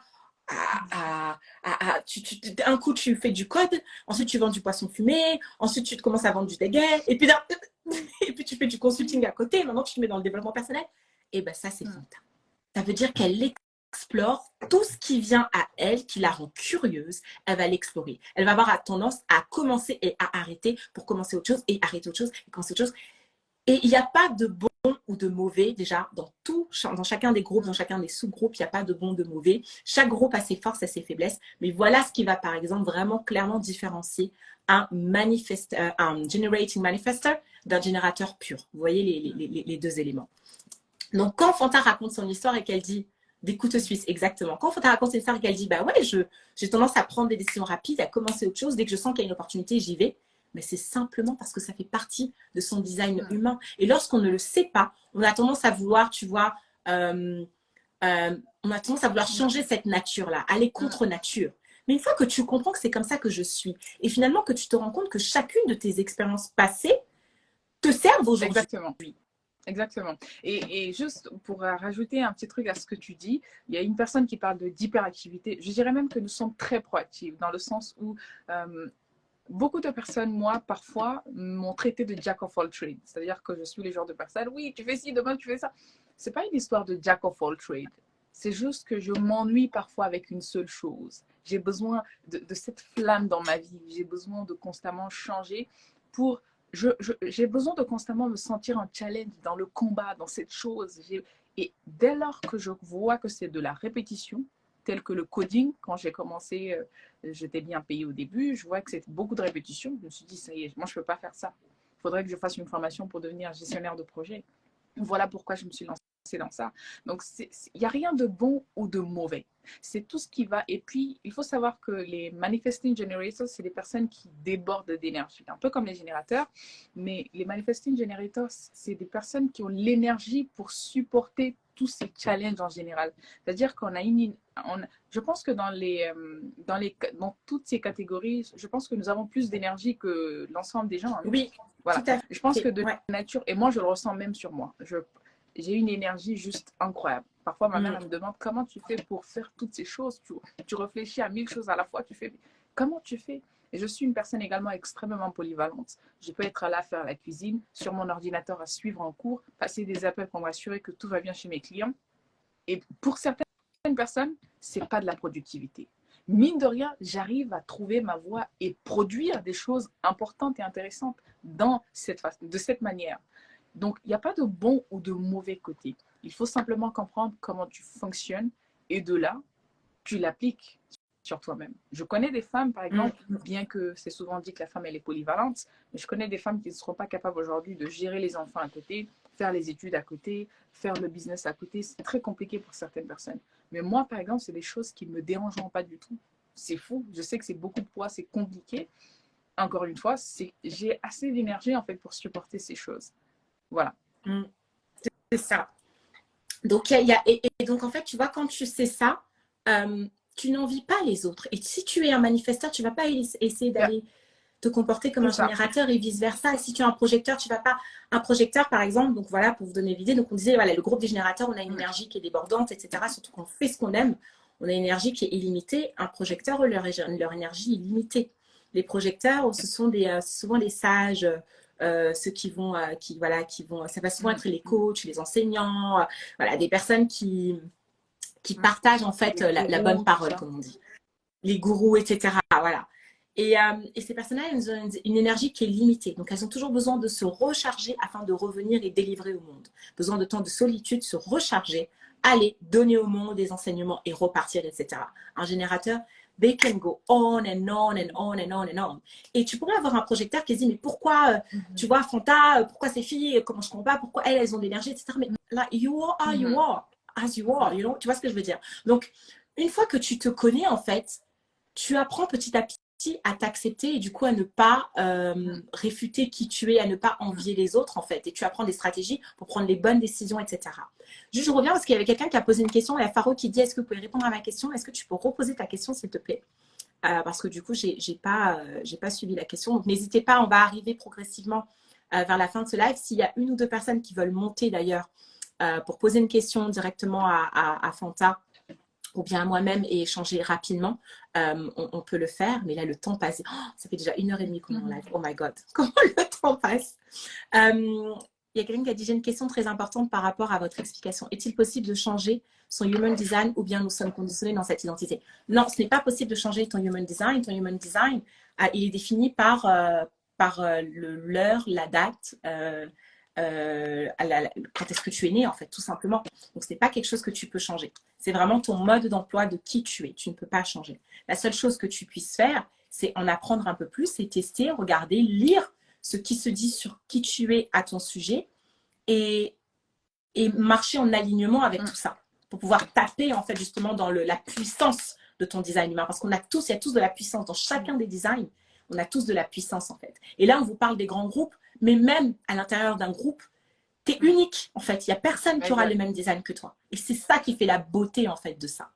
Vraiment, c'est ça qui fait la beauté de ça. Donc vraiment, la meilleure chose que tu puisses faire, c'est apprendre sur ton design et aller tester, tu vois, regarder quelles sont mes stratégies, quelle est mon autorité, comment est-ce que je dois prendre mes décisions, comment est-ce que je dois ressentir les choses. Est-ce que je ressens comme ça? Est-ce que ça veut dire que c'est oui, c'est non, etc., etc. Et c'est comme ça que tu peux taper en fait dans ta pleine puissance. Quelle est la chose, toi, Fanta, qui t'a le plus surprise dans l'apprentissage de la connaissance de toi, en fait, ou dans le human design en général? Est-ce qu'il y a quelque chose que tu t'es dit, mais waouh, mais ça, c'est un truc de fou, tu vois? Attends, juste une seconde que je réfléchisse. C'était quoi d'ailleurs? Je pense, en fait, j'ai trouvé un lien très intéressant entre ma date de naissance, mon signe astrologique et le human design. Je ne sais pas si tu as vu le même rapport ou je suis la seule. Ah, C'est très dis-moi plus. bizarre. Moi, j'ai vu en fait que mon signe astrologique en général, quand je fais des recherches sur mon signe astrologique pour voir un petit peu mon type de caractère, tout ce qui est avec, tout ce qui est dit dans mon signe astrologique est répété en fait dans mon human design. C'est une confirmation totale que c'était vraiment moi. Surtout que je me connais, je me remarque, je me sais. Je sais pas si c'est comme ça que ça se dit. Mais enfin bref, j'ai retrouvé les mêmes ingrédients. Et là, je me suis posé la question, je me suis dit, mais c'est quoi le rapport entre mon signe astrologique et le human design? Ça veut dire qu'il n'y a pas de hasard, tout est connecté au final. Ouais, Et même le ouais, fait c'est fou, qu'on vraiment. parle de notre ténacité, qu'on parle parfois un petit peu de têtutesse, de prise de risque énorme, de leadership, de tout ce qui va avec. Je retrouve tout en fait. Je retrouve tout dans le human design. Et là, je me dis, Ouais, tout est lié au final. c'est fou. Ouais, tout est lié. Ouais, tout est lié. Et c'est fou parce que vraiment, moi, c'est un truc ce qui me passionne dans la connaissance de soi, etc. Donc, j'ai toujours beaucoup aimé, même, vous savez, les tests de personnalité, etc., pour apprendre à me comprendre, pour apprendre à me connaître. D'ailleurs, il y a un test de personnalité qui est, je crois que c'est un des plus réputés. Je ne sais pas si tu as déjà entendu parler de celui-là, c'est le MBTI. MBTI, non. Myers-Briggs, le MBTI. Oh, il est top aussi, ça. En fait, c'est 16 personnalités qui existent, 16 grandes personnalités qui existent, donc au travers d'une série de questions. Donc si vous tapez, je sais pas moi, MBTI test, vous allez trouver, c'est sûr. Et d'ailleurs, pour faire votre human design, allez sur, je crois qu'il y a un site qui s'appelle designhumainfrance.com. Donc il y a des sites anglais qui sont beaucoup plus fournis avec beaucoup plus d'informations. Mais si vous ne parlez pas anglais, je vous conseille du coup le designhumainfrance.com. Vous allez pouvoir rentrer vos informations, date de naissance, heure de naissance, là où vous êtes né, etc. et avoir les premières informations. Et ensuite, vous pouvez vous servir de ça pour aller chercher sur YouTube, sur Internet, Google, là, plus d'informations sur votre design humain. Okay, donc, en fait, les tests, le MBTI, c'est pareil, c'est quelques questions qu'on te pose. Et ensuite, ça te donne des types de personnalités, etc. Et en fait, tu vois que tout est lié, tu vois. Et moi, j'ai beaucoup, voilà, j'aime beaucoup ce genre de choses. Donc, j'ai toujours beaucoup essayé d'apprendre à ce sujet. Mais c'est vrai que le design humain, c'est vraiment la chose que j'ai trouvée la plus complète, qui m'explique le mieux qui je suis, comment j'opère, ma façon d'être, de penser et quels sont les conseils, en fait, les stratégies que je dois mettre en place par rapport à qui je suis, justement. C'est, je trouve, l'outil le plus complet par rapport à ça, réellement. Ouais. Donc vraiment, allez sur designhumainfrance.com, allez faire le test, allez découvrir qui vous êtes parce que je vous assure que ça vous fera gagner énormément de temps. C'est quelque chose c'est pas quelque chose qui, du jour au lendemain, tu vas te dire, ouais, c'est bon, je me connais. Moi, je pense que c'est des choses qu'on n'apprend jamais vraiment à finalement totalement se connaître jusqu'à la fin. Voilà. Et je pense qu'en tant qu'humain, on est là pour faire cette expérience de qui nous sommes, de découvrir qui nous sommes. Mais si on veut vivre en alignement, si on veut vivre en étant épanoui, si on veut vivre en accomplissant ce pourquoi on est venu sur Terre, parce que c'est ça aussi le design humain, c'est de te dire qu'en fait, tu as une mission. Tu vois, donc ça va te donner ton mode d'emploi pour comment est-ce que tu vas arriver à accomplir cette mission. C'est vraiment par la connaissance de soi. Donc ça va passer aussi par la solitude, ça va passer par le fait de rentrer en soi, de s'explorer, de prendre un notebook, un stylo et d'écrire les choses qu'on ressent, etc. Ce pas des choses qui sont toujours faciles à faire, mais c'est des choses qui, à mon sens, sont vraiment utiles par rapport à tout ça.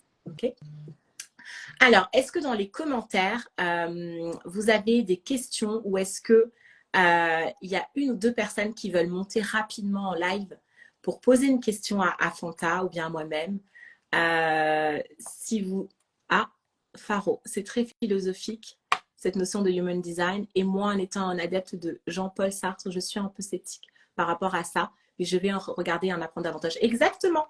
Si vous êtes sceptique, il n'y a rien de mieux à faire que de lire, de renseigner, d'investiguer, de tester. Et vous saurez très rapidement si c'est quelque chose qui ne vous parle pas.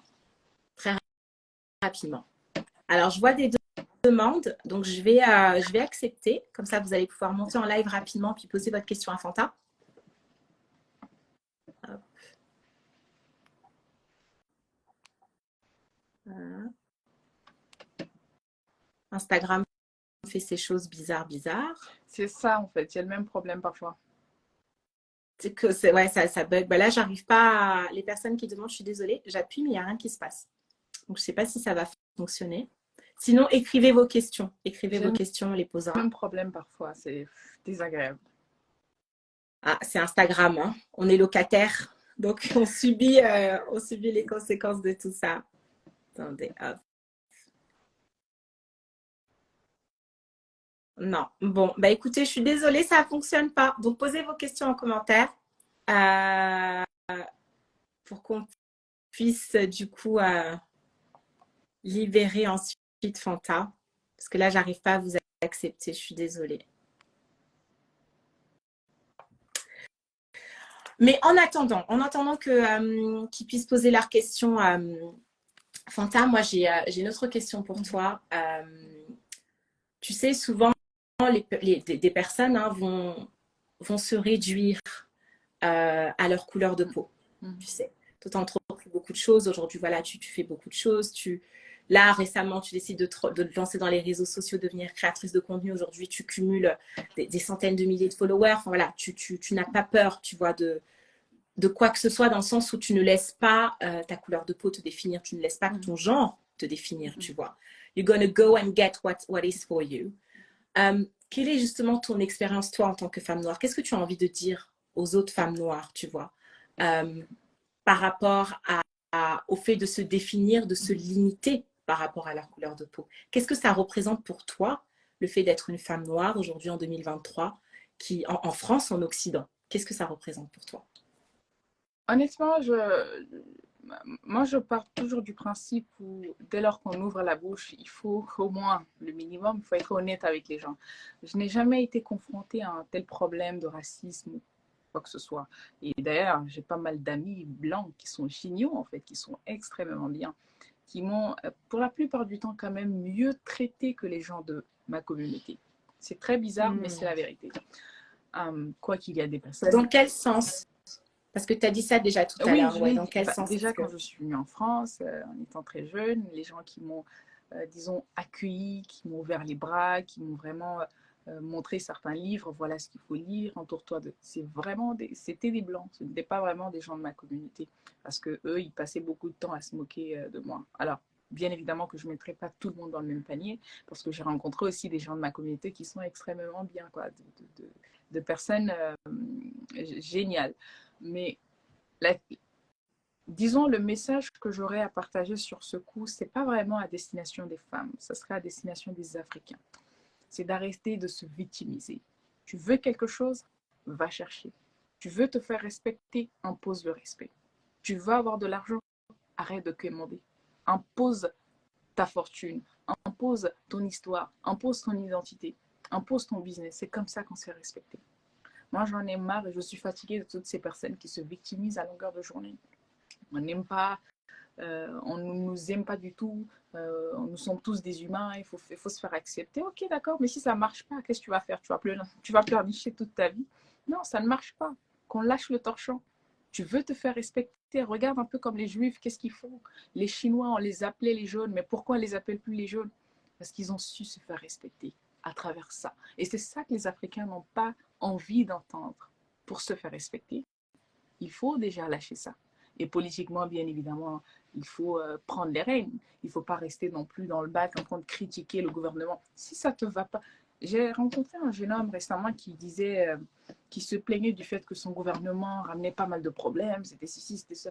Il a passé toute la soirée à se plaindre. Et moi, je suis une personne, je peux être patiente, je peux être aussi parfois très surprenante.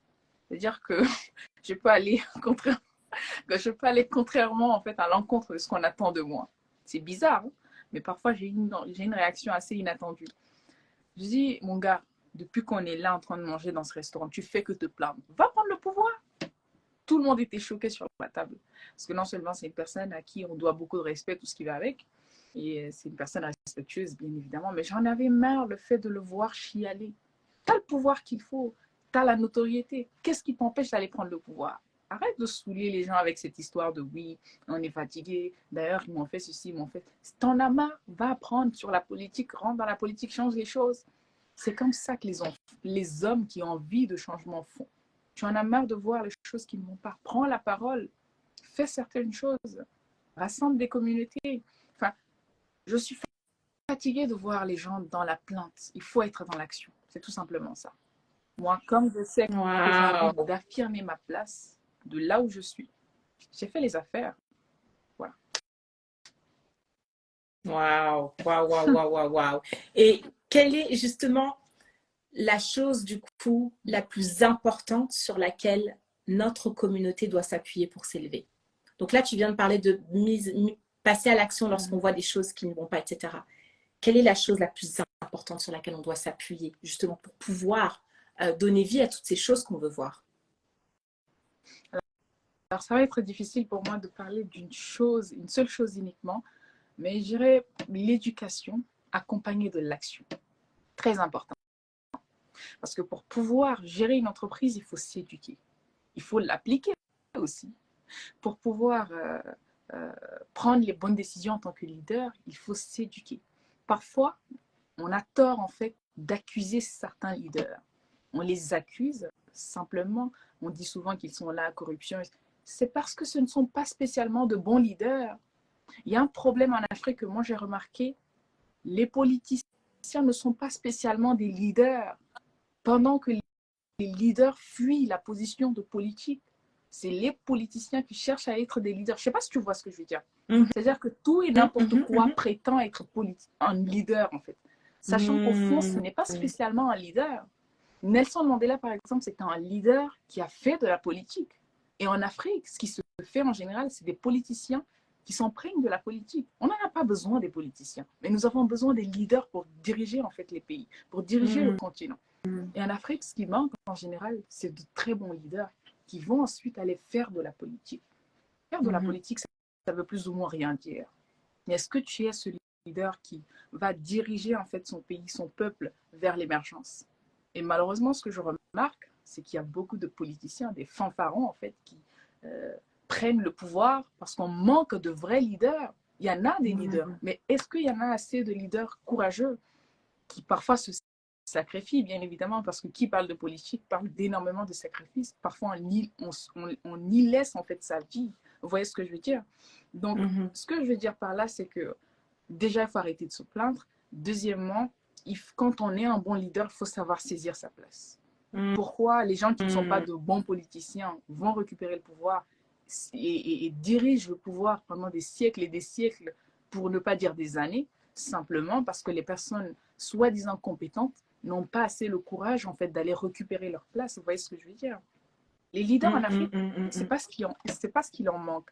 Mais le constat que j'ai fait, c'est comme si ces soi-disant incompétents, des personnes incompétentes, ce sont elles qui ont, disons, le courage de prendre le trône par rapport à ceux qui ont l'expérience et la compétence et qui sont dominés par cette peur de prendre le pouvoir. Je vous assure que je suis de ceux qui pensent que tu pourrais être n'importe qui, à condition que tu t'appliques, tu te donnes des opportunités.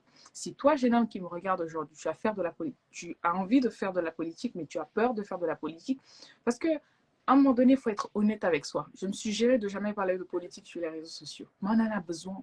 Comment voulez-vous qu'on parle du développement de l'Afrique s'il n'y a pas vraiment la politique?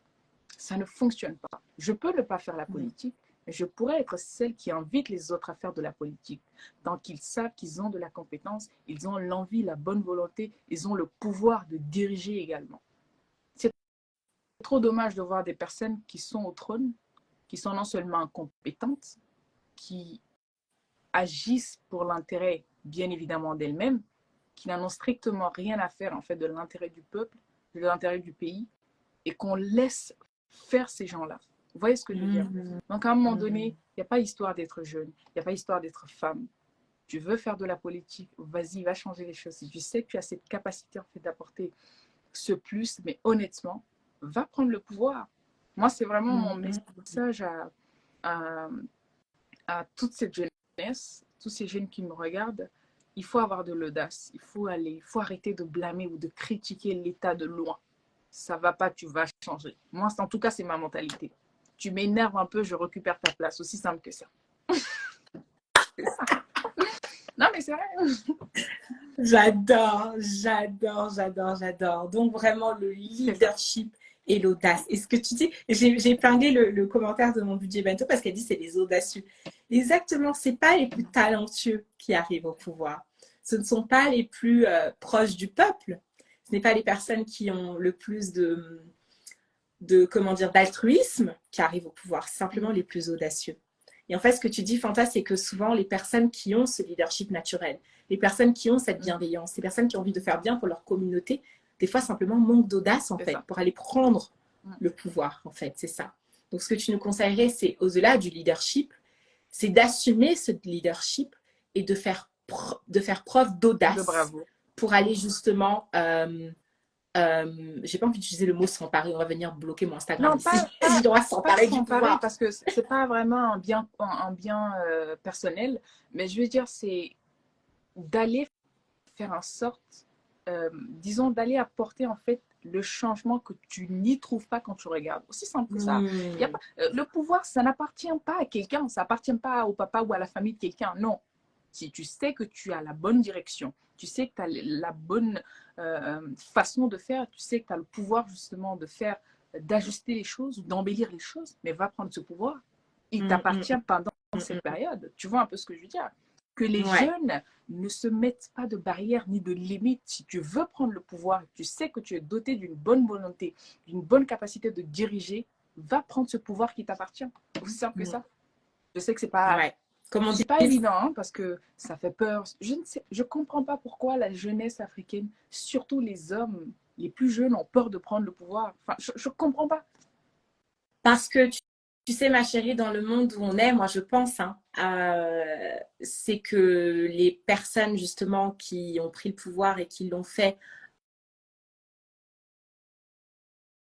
l'Afrique pour servir les intérêts des Africains, beaucoup sont morts, beaucoup se sont fait tuer en fait, tu vois, par l'Occident, par l'oligarchie occidentale. Donc tu mets ta vie en péril en fait lorsque tu veux servir l'intérêt de l'Afrique et des Africains. Je suis d'accord. Tu vois, tout simplement à cause des dynamiques qui opèrent dans notre monde. Je pense que c'est ça. Et parfois même par les Africains.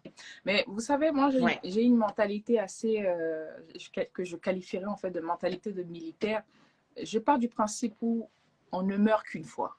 D'accord? Donc, à partir du moment où nous mourrons qu'une seule fois, autant s'en aller dignement que de s'en aller comme un abruti. Parce qu'en fait, si tu décides de ne rien faire, de lâcher le torchon, je t'assure que tes progénitures, les enfants de tes enfants, vont subir le même sort, simplement parce que toi, tu n'as pas eu le courage de te lancer à un moment donné. Vous savez, la politique, c'est une chose bien et mauvaise à la fois. C'est dirty game, comme on le dit. C'est un sale jeu, comme on le dit. Mais à la fois, c'est une chose qui nous permet de montrer la voie. Un pays sans direction n'est pas un pays. On a besoin de ces personnes qui sont capables de se sacrifier aujourd'hui pour l'avenir de demain. Je suis désolée, dans tous les cas, on finira tous par mourir. Donc, autant mourir de quelque chose. Ouais, c'est ça. Autant mourir de quelque chose. Donc, est-ce que tu es en train de nous dire par là, ma chère et tante Fanta, que tu serais potentiellement un jour intéressée et tu as une vision d'être à la tête d'un État ou de te lancer dans la politique, tout simplement? Pas entendu. Est-ce que tu es en train de me dire que tu as pour vision de te lancer dans la politique, tout simplement? Pas du tout, pas du tout. Je fais de la politique à ma manière. Ma façon de faire ma politique, c'est d'inciter les jeunes justement à s'intéresser à ces choses, à ne pas avoir peur, à prendre le trône, ce trône qui leur appartient au final, quand ils ont la capacité et les compétences qu'il faut. Ma façon de faire ma politique, c'est de t'inciter, toi, Stéphie, par exemple, à devenir la première ministre, enfin, je ne sais pas, en Côte d'Ivoire, c'est juste un exemple. Ma mission, c'est de dire aussi, de prendre, en fait, d'être à la reine des multinationales qui sont en Afrique, d'aller, en fait, prendre ce pouvoir, d'aller diriger, d'oser, en fait, ne pas se mettre de barrières. Même en ayant 25 ans, 24 ans, 23 ans, 27 ans, vous pouvez avoir la capacité aujourd'hui d'être dans les assemblées nationales. Pourquoi vous ne vous donnez pas vraiment l'opportunité de faire cela? Parce que quelqu'un quelque part est placé, parce que c'est un vieux, du coup tu vas le laisser gérer même si c'est mal géré. Non, mon gars. À un moment donné, il faudrait qu'on prenne la bonne décision. Donc, moi, je n'ai pas du tout l'intention de me lancer dans la politique. De toute façon, j'ai toujours pensé que la politique et moi, c'est deux choses différentes. Après, on ne sait pas vraiment ce que demain nous réserve. Mais pour l'instant, moi, mon but, c'est vraiment d'inciter ces jeunes à prendre le pouvoir. Qu'il soit politique, qu'il soit entrepreneurial, peu importe le domaine. Qu'il soit simplement l'acteur du changement de ce beau continent que nous avons. Wow. Voilà. Girl, oh my God. Bravo, bravo, Fanta. Vraiment. En tout cas, moi, je sais une chose, c'est qu'on n'a pas fini d'entendre parler de toi. Ah, Fanta a quitté le live. Je commençais à faire mon atalakou et Fanta a quitté le live. Est-ce que tu n'as plus de batterie, ma chérie? Qu'est-ce qui s'est passé? Elle a sauté de mon live comme ça. Attends, je te réinvite rapidement. Allô, tu m'entends, Fanta? T'as sauté comme ça? Qu'est-ce qui s'est passé? Les sorciers du village. Sans effet. Les sorciers du village. Le feu sur vous. Sans effet, le feu sur vous. Non, j'étais en train de dire à quel point tu es une femme inspirante et à quel point je sais qu'on n'a pas fini d'entendre parler de toi. Un jour, moi, je ressortirai ce live. Hey, moi, je la connais. Je l'ai invitée il y a quelques années. Là, aujourd'hui, elle est en haut, mais je la connais. Pourtant, ne m'oublie pas. Ah bon? Ne m'oublie pas. Je ressortirai ce live tellement fière, vraiment. On finit toujours ce live par un moment de gratitude. Malheureusement, là, je ne peux même pas prendre quelques personnes pour venir poser une question, mais on finit toujours le live par un moment de gratitude parce que là, je vois que ça va faire pratiquement 2 heures qu'on est là et je respecte énormément ton temps et vraiment cette gratitude déjà pour ta vie, gratitude pour qui tu es, vraiment la femme extraordinaire que tu es, qui au-delà de faire des choses extraordinaires, les partage. Et qui au-delà de faire des choses extraordinaires et de les partager, inspire les autres à également faire des choses extraordinaires, tu vois. Moi, je te dis réellement, enfin, on s'est rencontrés du coup à Business Africa il y a quelques semaines. On a commencé à échanger, etc. Bonne énergie, bonne vibe. Et Fanta, ça a été la première à me dire, mais Stéphie, mais je vois en toi ça, franchement, tu devrais faire ci, tu devrais te lancer dans ça, tu devrais te lancer dans ci. Enfin, tu vois, elle aurait pu avoir toutes les raisons de se dire, mais like, pourquoi est-ce que je lui dirais tout ça? On est deux femmes, tu vois, on est là, pourquoi est-ce que je vais l'encourager, etc. Mais pas du tout, parce que tu sais qui tu es. Tu as confiance en toi et tu as conscience que la lumière de quelqu'une, la lumière de quelqu'un d'autre n'est en aucun cas une menace pour ta propre lumière. Absolument. Et ça, c'est très rare de nos jours, je t'assure. Surtout quand tu es une jeune femme, tu es belle, t'as le monde qui s'ouvre à toi. Il y a plein de choses, tu vois, tu pourrais venir sentir la menace, etc. d'une autre, mais tu n'es pas du tout comme ça. Et ça, vraiment, je tiens à le dire publiquement, c'est quelque chose qui m'a énormément touchée, tous les encouragements, les conseils que tu m'as donnés. Parce que la façon dont tu es là, comme ça, en live devant nous, je peux vous garantir que c'est comme ça qu'elle est aussi derrière. Et la façon dont elle veut vous inspirer à être qui vous êtes, à taper dans votre plein potentiel, à aller apprendre à vous connaître pour pouvoir justement atteindre ce plein potentiel, c'est comme ça qu'elle est vraiment par derrière, en fait, tout simplement. Donc vraiment, je tiens à te remercier pour qui tu es, pour de nous partager en fait ton histoire, ton parcours avec autant de transparence, avec autant de sagesse. Je suis toujours dépassée en fait par ton histoire qui est d'une inspiration mais sans nom réellement, et je sais que tu iras extrêmement loin. Merci. Donc vraiment merci pour ton temps, merci pour ton énergie, merci pour ce que tu fais, et je sais que ce que tu as commencé là, de vouloir nous impacter, nous, parce que je sais qu'au centre de tout ce que tu fais, tu as cette volonté, cette mission d'impacter positivement la vie des gens. Ça je le sais. Et je sais que ce que tu as commencé, tu vas le terminer, mais avec brio. Donc vraiment, merci beaucoup, Fanta. Sur ce, je te laisserai du coup le mot de la fin. Si tu as toi aussi un mot de gratitude et si tu veux aussi nous parler de ton actualité, où est-ce que les gens peuvent te trouver, s'ils veulent prendre des séances de coaching avec toi, etc., n'hésite pas aussi à nous parler de tout ça. Absolument. Tout d'abord, je te remercie. Je te remercie pour ces mots. Mine de rien, tu as une façon de donner de l'énergie quand tu parles. C'est fou quand même. Hein. Je te l'ai déjà dit en plus. Hein.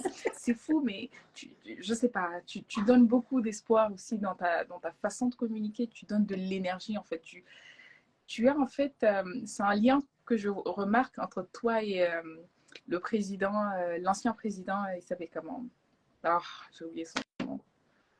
De quel pays? Le mari de Hillary Clinton. Je regardais son documentaire il n'y a pas longtemps. Bill. Bill Clinton. C'est le point que je remarque en fait entre toi et Bill Clinton, c'est que vous avez cette capacité, je ne sais pas si on te l'a déjà dit, vous avez cette capacité de faire sentir l'unicité des gens. Je ne sais pas si tu comprends ce que je veux dire. C'est-à-dire que tu as cette capacité de faire croire à quelqu'un que il n'y a pas une autre personne dessus d'elle, quoi. Elle est la personne. Elle est la seule personne au monde. Et ça m'inspire beaucoup et c'est une des choses que j'aime chez toi parce que tu dégages cette bonne énergie, tu as l'art et la manière de faire qu'on se sente unique en fait avec toi. Et ça me plaît beaucoup. Ça me plaît, ça montre encore combien de fois tu as énormément confiance en toi. Ça montre combien de fois tu as de l'assurance et quand tu dis comme ça, tu nous inspires. C'était le moment cute. Non, mais c'est vrai. Mais c'est trop beau de voir deux femmes comme ça, tu vois, s'encenser et se cheer up. Like, c'est pas souvent. Donc, franchement, c'est wow, c'est non, beau. mais c'est honnête, c'est honnête. C'est honnête. Bah, à part ça, ce que je pourrais dire à ceux qui me regardent, c'est simplement de me suivre aussi sur mes plateformes. Donc, I am Fanta Candé sur Instagram, sur TikTok, YouTube, Facebook. C'est Talk by Fanta. Talk by Fanta. Vous pouvez le marquer dans les commentaires pour les gens qui ne savent pas. Donc, vous pouvez me suivre. Je fais des vidéos depuis 11 mois, presque une année maintenant. Et il y a pas mal de contenus à regarder qui pourront certainement vous inspirer. Et puis, alors, attendez. Pardon, je bloque. Pardon. Désolée. Donc, vous aurez pas mal de contenu à regarder. Mis à part ça, j'accompagne. Je fais de l'accompagnement dans le développement personnel, dans l'art oratoire, mais aussi dans l'entrepreneuriat, dans le lancement de projet, tout ce qui va avec. Il suffit simplement de m'envoyer un message ou d'envoyer un message au cabinet de conseil, donc sur WhatsApp, ou de m'envoyer un message sur mon compte Instagram. J'aurai le plaisir de vous lire, de vous accompagner avec tout ce que vous voulez. Et juste pour vous dire un dernier mot, courage. Ce n'est pas facile, ça ne va pas être facile, mais vous avez la clé. Vous avez le pouvoir, vous avez la capacité d'être n'importe qui, n'importe quoi et n'importe où. Je vous assure. Je suis une très grande fan des documentaires. Je passe mon temps à regarder les documentaires. Je ne regarde quasiment pas de films ou de séries. Mais envoyez-moi un message sur Instagram, je vous répondrai. Mais je regarde énormément de documentaires de personnes qui ont réussi. Je peux vous assurer que le point commun que je regarde, que je vois chez toutes ces personnes, c'est d'autres personnes qui ont à un moment donné cru en elles-mêmes.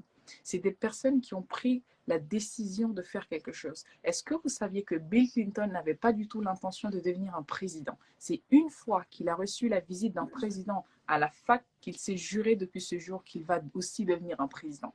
Il n'est pas trop tard de rêver. Il n'avait pas du tout l'intention. C'est pas le genre d'enfant qui est né avec l'idée un peu avec une ambition de devenir ou faire de la politique. Non, il n'a jamais rêvé de ça. Mais dès lors qu'il a salué un autre président dans la main, je pense que c'était le père de George Bush, si je ne dis pas de bêtises. En tout cas, c'était un président. Dès lors qu'il lui a serré la main, il s'est juré à partir de ce jour qu'il fera tout pour devenir le président des États-Unis. À l'époque, je pense que c'est un documentaire sur Netflix. Okay. Et dès lors qu'il a tu disais à l'époque. C'est ça.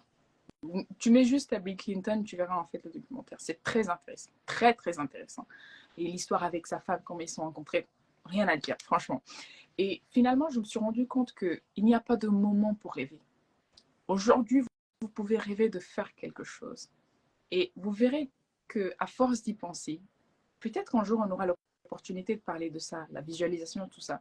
À force d'y penser, je vous assure que tout se crée. Même l'environnement vous est favorable au final pour recevoir une telle opportunité. Donc, rêvez. Si vous pouvez rêver le plus que possible, rêvez. Et sachez que l'Afrique a besoin de vous. Les Africains ont besoin de vous. Surtout la diaspora. Ce n'est plus l'heure. D'ailleurs, j'ai entendu dire qu'ils ont coupé la CAF. Encore une opportunité pour rentrer en Afrique. Encore un moment de rentrer. Non, c'est juste pour rigoler. Mais franchement, c'est une opportunité pour... Oh my God, non, mais parce que quand on commence à couper les CAF, maintenant on ne paye plus les enfants, les femmes qui viennent d'accoucher, c'est compliqué. C'est-à-dire qu'il faut commencer à chercher à rentrer chez soi, commencer à économiser de l'argent, aller investir. C'est juste un conseil que je vous donne. Et puis voilà, sinon sur ce, je vous aime. Et c'était un moment agréable également de partager ces moments avec vous. Et on se dit à très bientôt pour de grandes choses. Je te dis à très bientôt. Merci beaucoup, Fanta. Merci à vous qui avez suivi du coup ce live. Merci d'avoir passé ce moment avec nous. Merci pour vos questions, votre bonne énergie qu'on a ressentie au travers de ce live. Je vous dis à très bientôt pour un prochain Mindset Show. Les gens, il y avait quelqu'un tout à l'heure qui a dit, mais c'est déjà fini. Ça fait 2 heures qu'on est en live. Bien sûr que c'est déjà fini. Fanta, elle a des choses à faire. Il est tard là. Je sais que le temps passe vite, vous n'avez pas vu le temps passer, mais en tout cas, j'espère que vous avez passé un bon moment. En tout cas, moi, ça a été mon cas. Merci pour tout. On se retrouve la semaine prochaine pour un autre Mindset Show. Sur ce, je vous fais des gros bisous et je vous dis à très bientôt, indivisible. Bye bye.